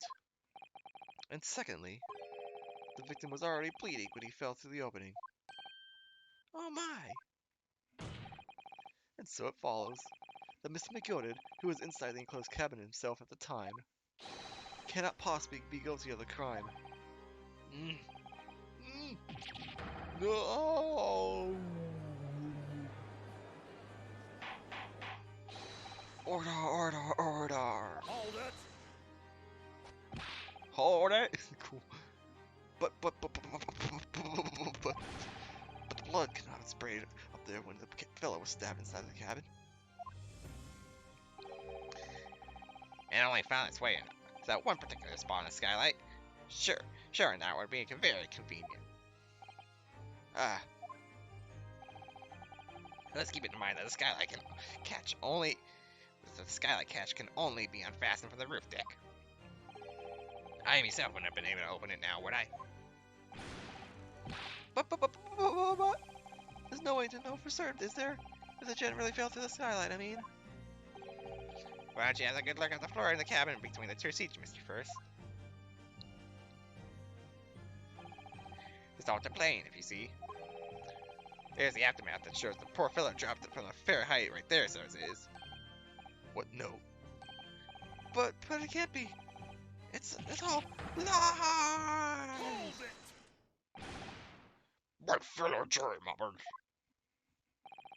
I think we're all going to agree that this is clear proof of the defendant's innocence, can't we? I believe we can, sir. It's clear to me now where the filthy rubbish can be found in this courtroom. So they thought they could pull the wool over my eyes, did they?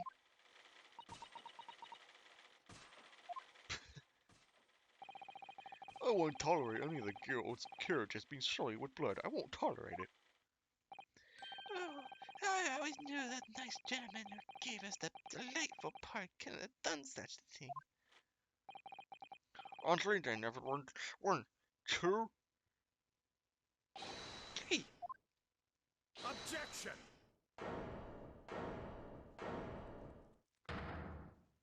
What do you have to say? A chilling performance, Mr. McGilded. and what would you be referring to then, Lord Renzeeks?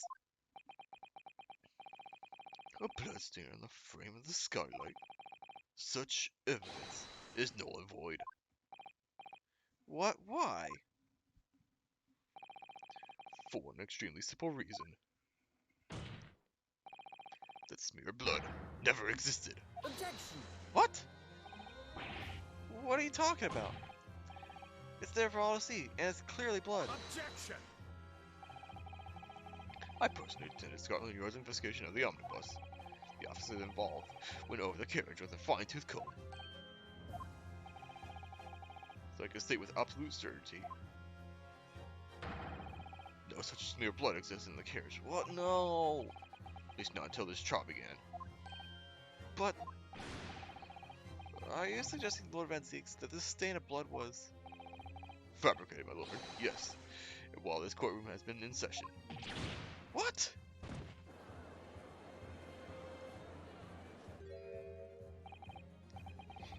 What a palaver. I must say, I didn't expect such crude reasoning from a prosecutor of your standing, Lord Renzeeks. By Magnus McGilded, a fellow known all over the capital for his fine contributors to the public life. I don't take kindly to slander, and I'll fight it to the bitter end. Even if it's rolling off the tongue of the Reaper of the Valley. Mr. McGilded, I realize that this is your first appearance in court as the accused. However, I'm well aware of your involvement behind the scenes in a great many affairs of dubious nature. What? Uh-oh. You're very adept when it comes to avoiding getting your own hands dirty. And each time it happens that a case you're involved in is investigated, you opt the facts. What? Apt the facts? What does that even mean? When you wield a fortune this son, Mr. McGilded's, however ill-gotten it may be, nothing is impossible. Tampering with evidence, manipulating the scene of a crime, bribing witnesses, jeez. I toast your ability to concoct the most convenient of stories, sir. Lord Renzeeks, this will not do, to be sure. We're in now, counsel. Oh, no. I think it's fair to say that this does all sound like a rather far-fetched excuse by a desperate man. The blood of the skylight did exist, you say. But if you, without casting your minds back, is it not true that the omnibus there has been in the courtroom the entire time? How can anyone possibly have put a smear of blood in it without the word and his wife seeing? Isn't that right now, counsel? It's true. The omnibus has been in full view the entire time the court's been in session. Oh no, I got a bad feeling. My learned friend, Oh, he's gonna point it out too. here's to having your opinion on this matter. In your own words. Oh no, you're gonna let me say.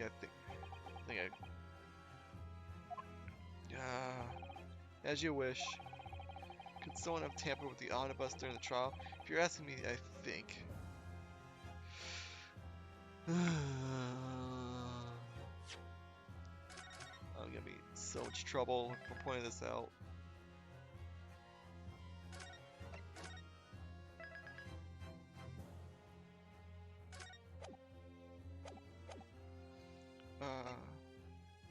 It could have been possible because of the smoke grenade. As a defense lawyer, it's my job to advocate for the defendant as best as I can. But still, I feel as though there's something even more important at stake here. There is no evidence to suggest that the defendant did as my learned friend suggests. However, in terms of having the opportunity to carry out the alleged tampering, there is one possibility. Oh, Good gracious. Explain yourself, Counsel.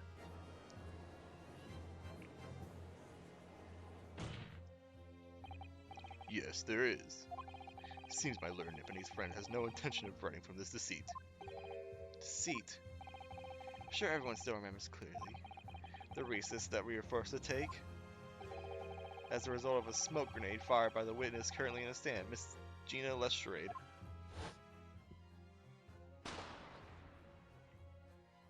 Oh, jeez, flashback. I've already read all this.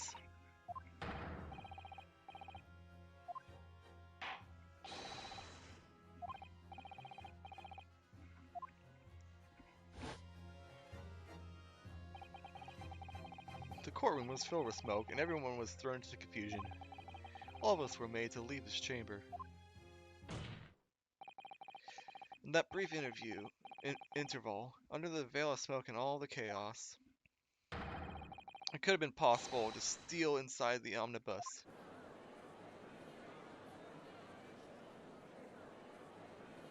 Nice point, but that's bad for us. Are you wise?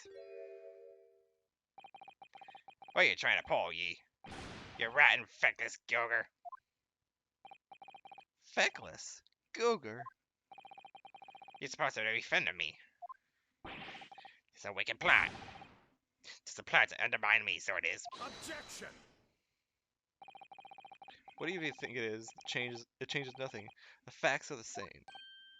Oh, I should have done this deep voice so well. After this courtroom was evacuated earlier as a result of the smoke grenade, a number of inconsistencies materialized in relation to Omnibus. Inconsistencies such as... To start with, the storage compartment underneath the rear passenger seat. When the police investigated the omnibus, this compartment was full of driver's items. Secondly, we have the smear of blood on the edge of the taillight. As I have stated, that was not present at the start of the trial this morning.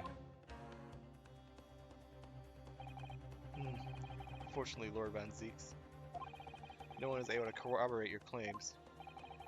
That's true. When the omnibus was first wheeled out, both the storage compartment and the skylight were shut. We checked the storage compartment, though. Accordingly, I'm afraid to say, we cannot establish with any certainty if this evidence is the result of tampering or not. Indeed, my lord. No doubt there is not a single person who saw fit to verify such things. What do you think? Sorry? About the omnibus. Is there anything unusual about the omnibus?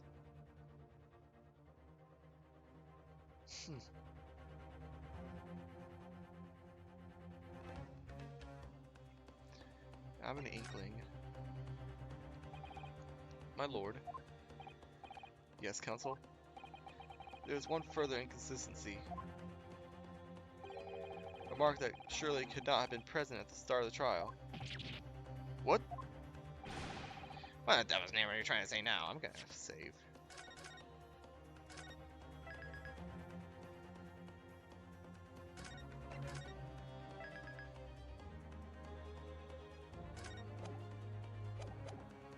I'm gonna have I either have a feeling we're gonna end up losing this trial, or it's gonna go on to another day.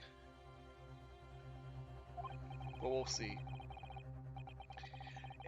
If you dare betray me... Silence, Mr. McGilded. The court awaits the defense's clarification. This trial keeps swinging one way and then the other. I have no idea what's truth and what's deception. What am I supposed to believe here? I should have to ask you to elaborate, counsel. Where exactly is the alleged mark that you claim appeared at some point during the trial?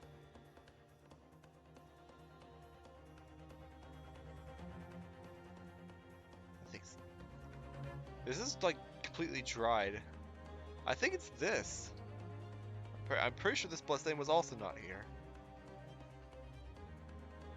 This definitely looks fresher, and like if this was dried, it would blend into the floor. Oops, I did not mean to tap. I don't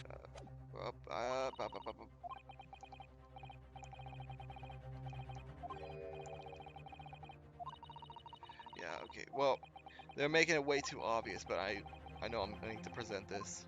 I have a bad feeling Got that it. if we consider that the victim fell through the skylight onto the floor of the cabin, you would certainly expect to find signs of blood where he landed. But as far as I recall, this bloodstain on the cabin floor was not there when the omnibus was first brought into the courtroom. I'm gonna take another drink here real quick.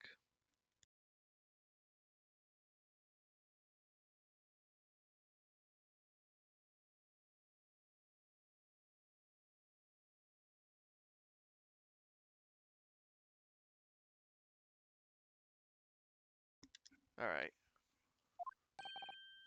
Good lord.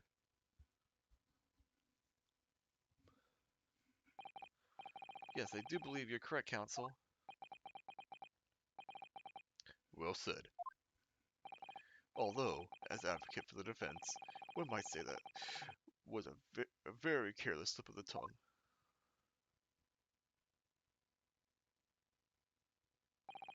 I believe that bloodstain on the floor is a decisive piece of evidence. But if the question is whether the evidence is genuine or whether it was unlawfully fabricated by someone, I feel compelled to admit that there's at least a possibility that the evidence is fake.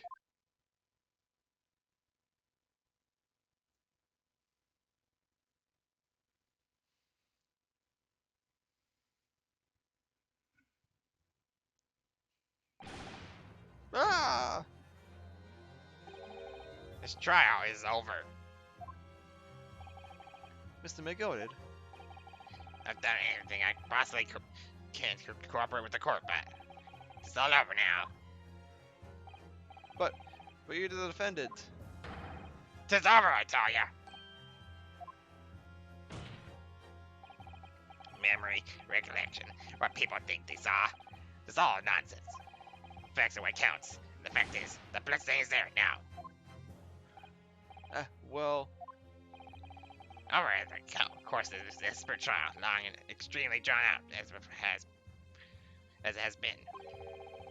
The good for nothing Reaper of the Valley has failed to present any decisive evidence at all. I'm scandalized, sorry I am. I had thought better than Lord Menzies. Well, my lord, I must concur with the defendant. The affirmative recollection of an individual cannot stand as evidence. At this moment in time, the particular bloodstain in question is very much in existence, and the absence of any credible method by which to prove its alleged previous non-existence. I regret to say it would be improper for this trial to continue.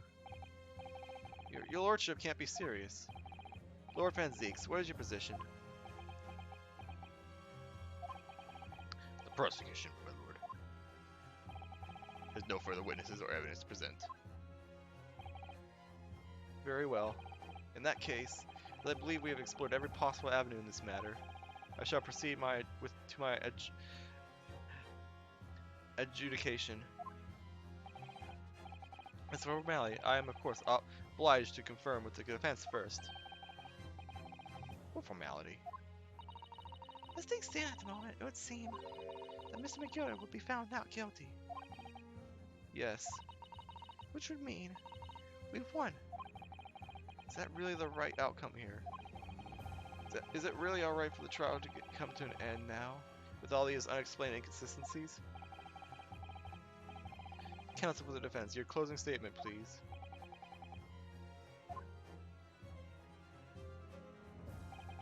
Yes, my lord, I'm gonna save.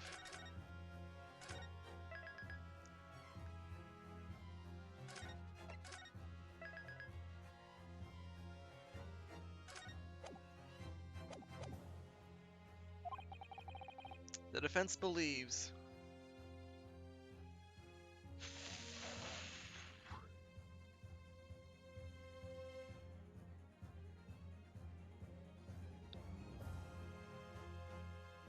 Hmm.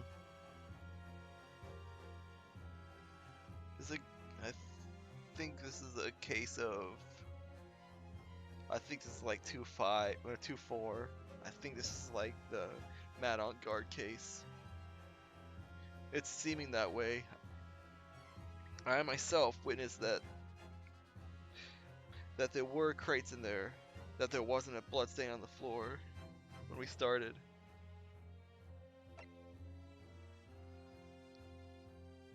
Where would if we were to find a cut on his body or like some sort of fake blood, maybe we could confirm that he is guilty. I'm gonna say he's gonna be guilty.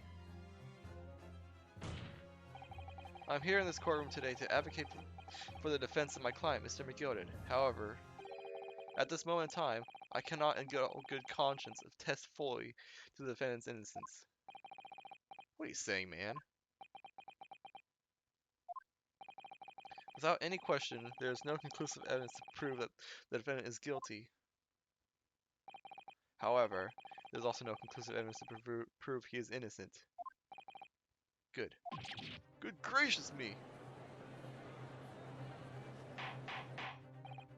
Order, order! This is unprecedented behavior, counsel.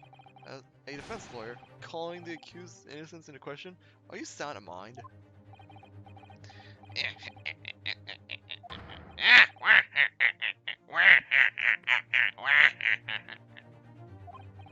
Oh, it was a grand decision to appoint you as my lawyer, so it was a grand decision. What? I must say, I didn't expect quite such an exciting spectacle at the end there, but still. Here, have this for your troubles. Ah! Your job here is done, fella. And some fine work you've done, so you have. What do you mean? Tis just as a right honorable gentleman, so secondly put it forward for. The trial can't go on anymore. And your closing statement there was, how do you put it now? Not more than a formality.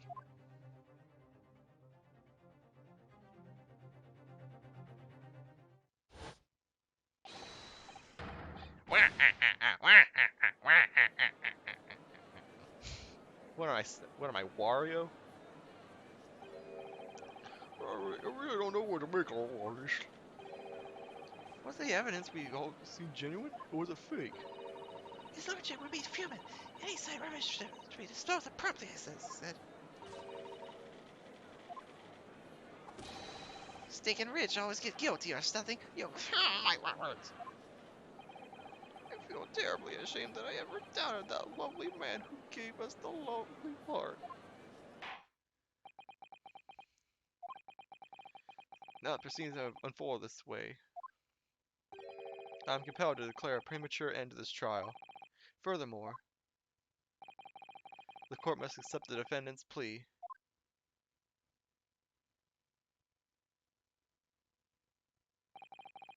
I thank you kindly, my lord.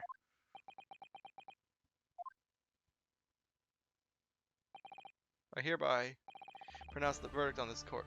Objection.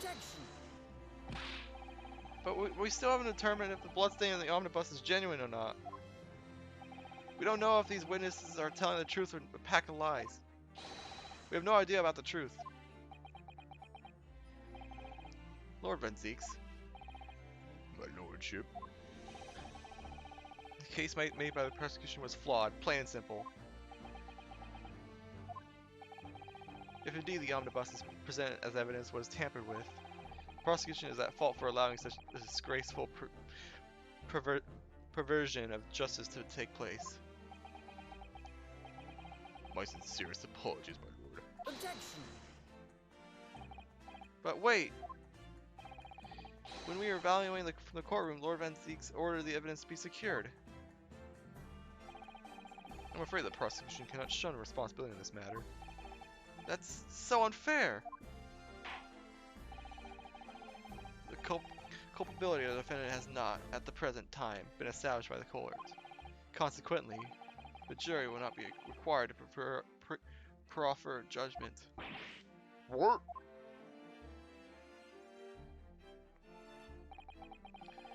Well, Lord Van Zeeks, it's been a pleasure, so it has. As for you, my dear fella, I couldn't have asked for a better defense. You mean to tell me this has all been a grand waste of time? Whoa, what the heck was that? I heard the sound of something falling outside. Uh, I'll be right back. I'm going to investigate.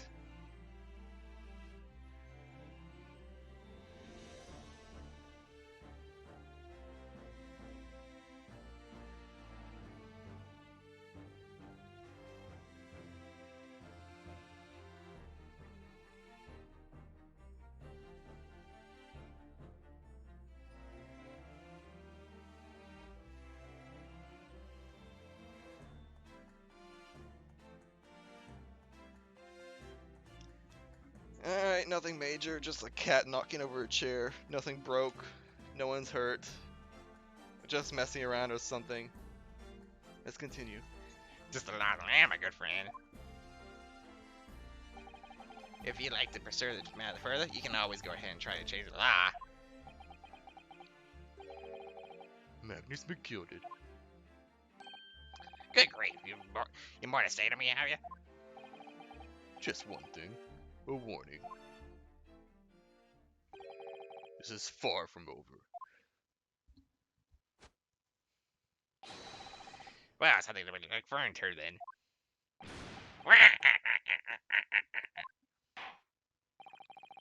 I hereby pronounce the defendant, Mr. Magnus McGilded, not guilty, and I don't feel happy about this at all.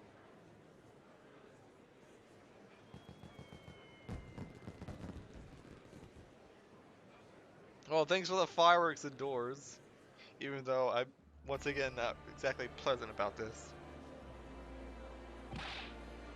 Can't believe it. This is an outrage. They should have examined the evidence more. What had talked about the man's been cleared. He's innocent.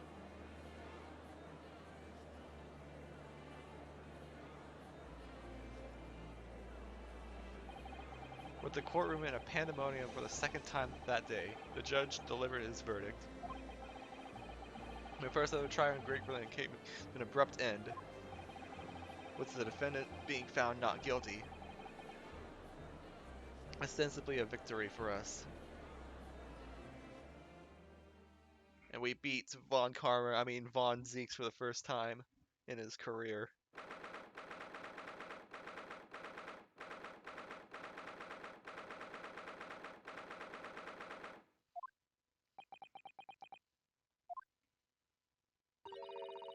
That certainly was a long trial. Honestly, it feels shorter than the other trials. Yes, it was. Your first ever trial, Lord Solo, and your first victory. It was a wonderful performance.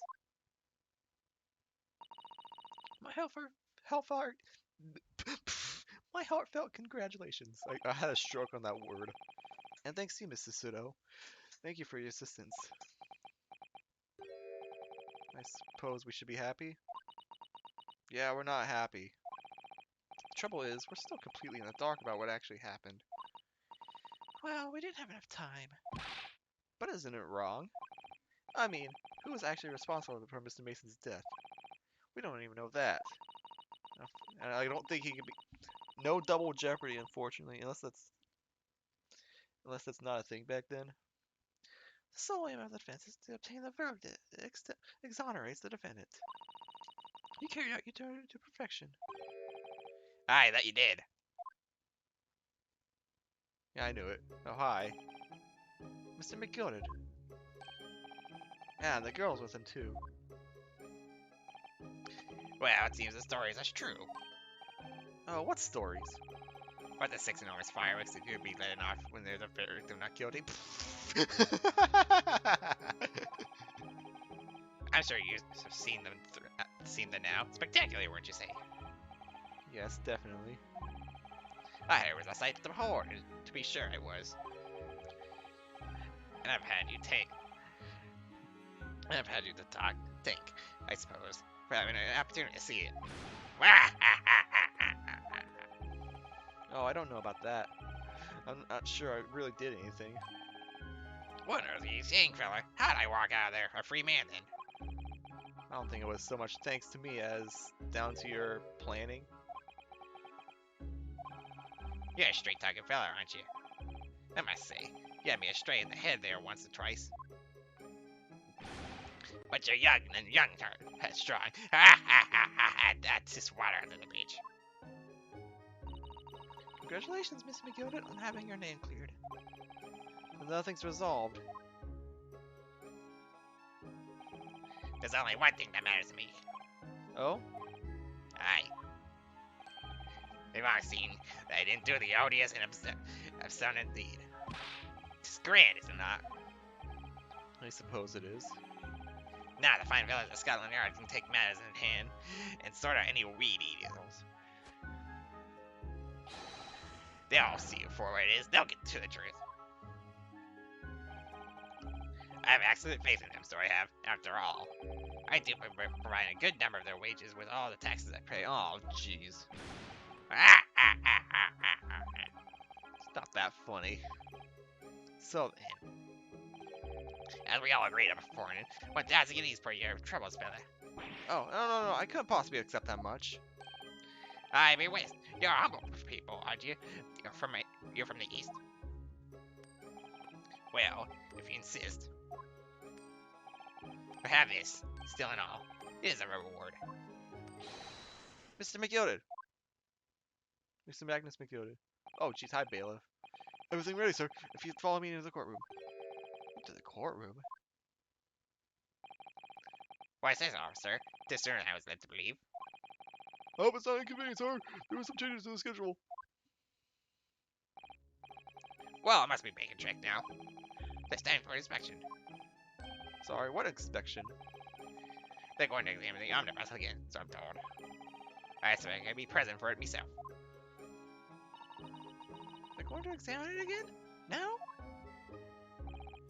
Naturally, I'm under no obligation to take part in any more of this matter now.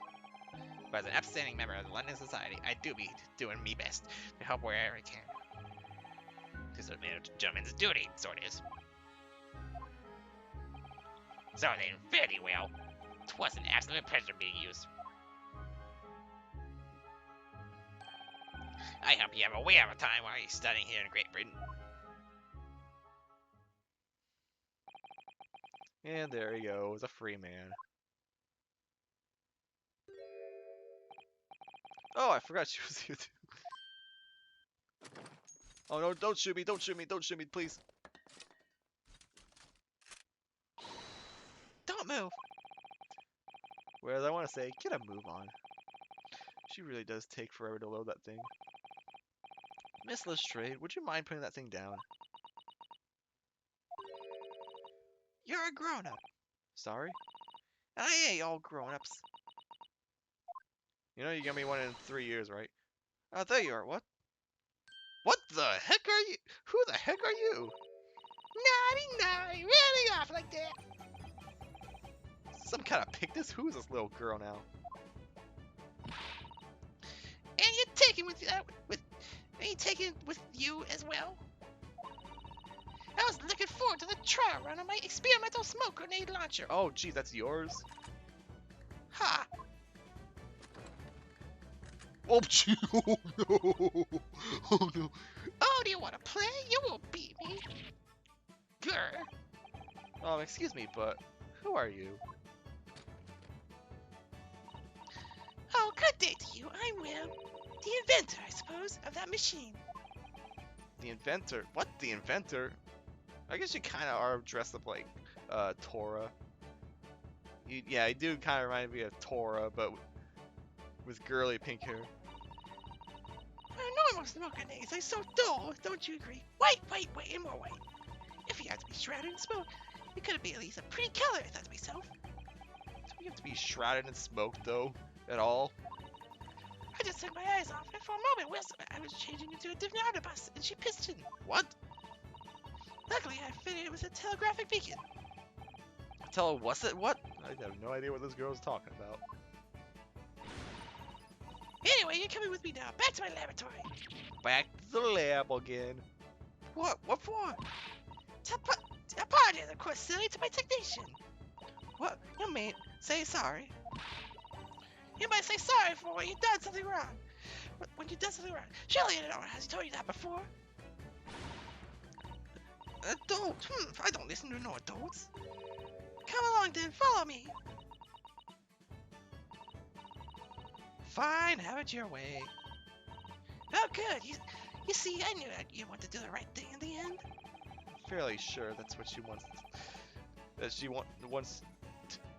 I'm fairly sure that what she wants is to not get shot by that massive gun of yours.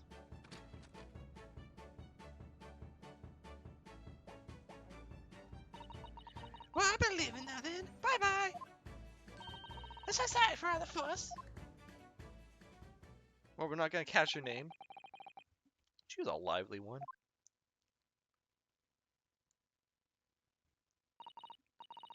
Oh, do you think perhaps we ought to be on our way now too? Yes, you're right. But where to? Oh, We haven't the time to find a place to stay. No sooner had we arrived in London than we had to rush here. All our traveling cases are still with the bailiff. I was originally planning to spend today in search of lodgings. But this late hour in the day, I'm afraid we may be out of luck. Uh-oh. Don't worry though, I have a plan. The worst comes to the worst. I heard a lovely park where we can spend the night. Please tell me you're not thinking of Miss Gilded Park. Oh, jeez. I know it may be a little chilly this time of year, but Our youthfulness may see us through. I'm not sure about that. I think a midwinter London might well freeze a young person's soul just as easily as an elderly one. oh dear, that doesn't sound agreeable. Oh no, she's about to cry. Now I'm starting to regret turning Miss McGilda down. The 1,000 guineas would have paid for a lovely warm room one mansion.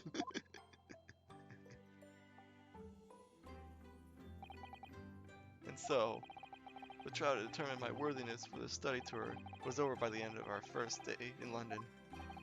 However, as we were soon to learn, there was more trying times ahead.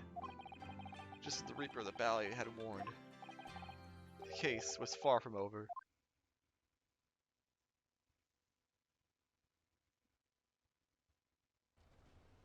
Uh-oh. What's going on? Get the fire brigade! Water! Bring water, quick! What? What the? How did this happen? I don't know, sir. By the time I got here, it was already engulfed. No one was supposed to be allowed in here before we started investigating. Oh, jeez, there's someone in there. No. Oh, good God. There's someone in there. Oh, there's a judge. Oh, this can't be. Well, at least it's not you in there. 'Cause I kinda like you.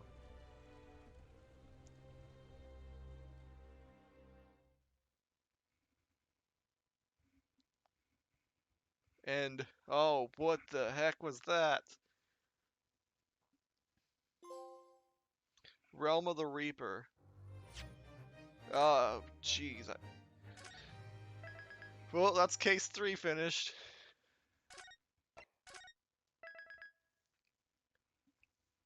Alright. Adventure of the Cloud of Kokoro's up next, but that's gonna be it for me. Yeah, that'll be it for me. That was fun. That was fun. That was intriguing. I like that case. I like the foreshadowing. I like what I can turn into. So, with that, I might as well. I can rate ABC here.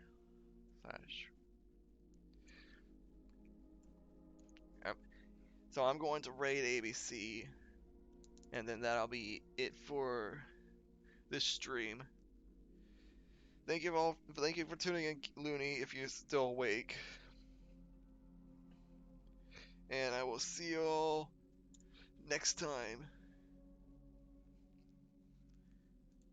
Rating ABC. Bye-bye.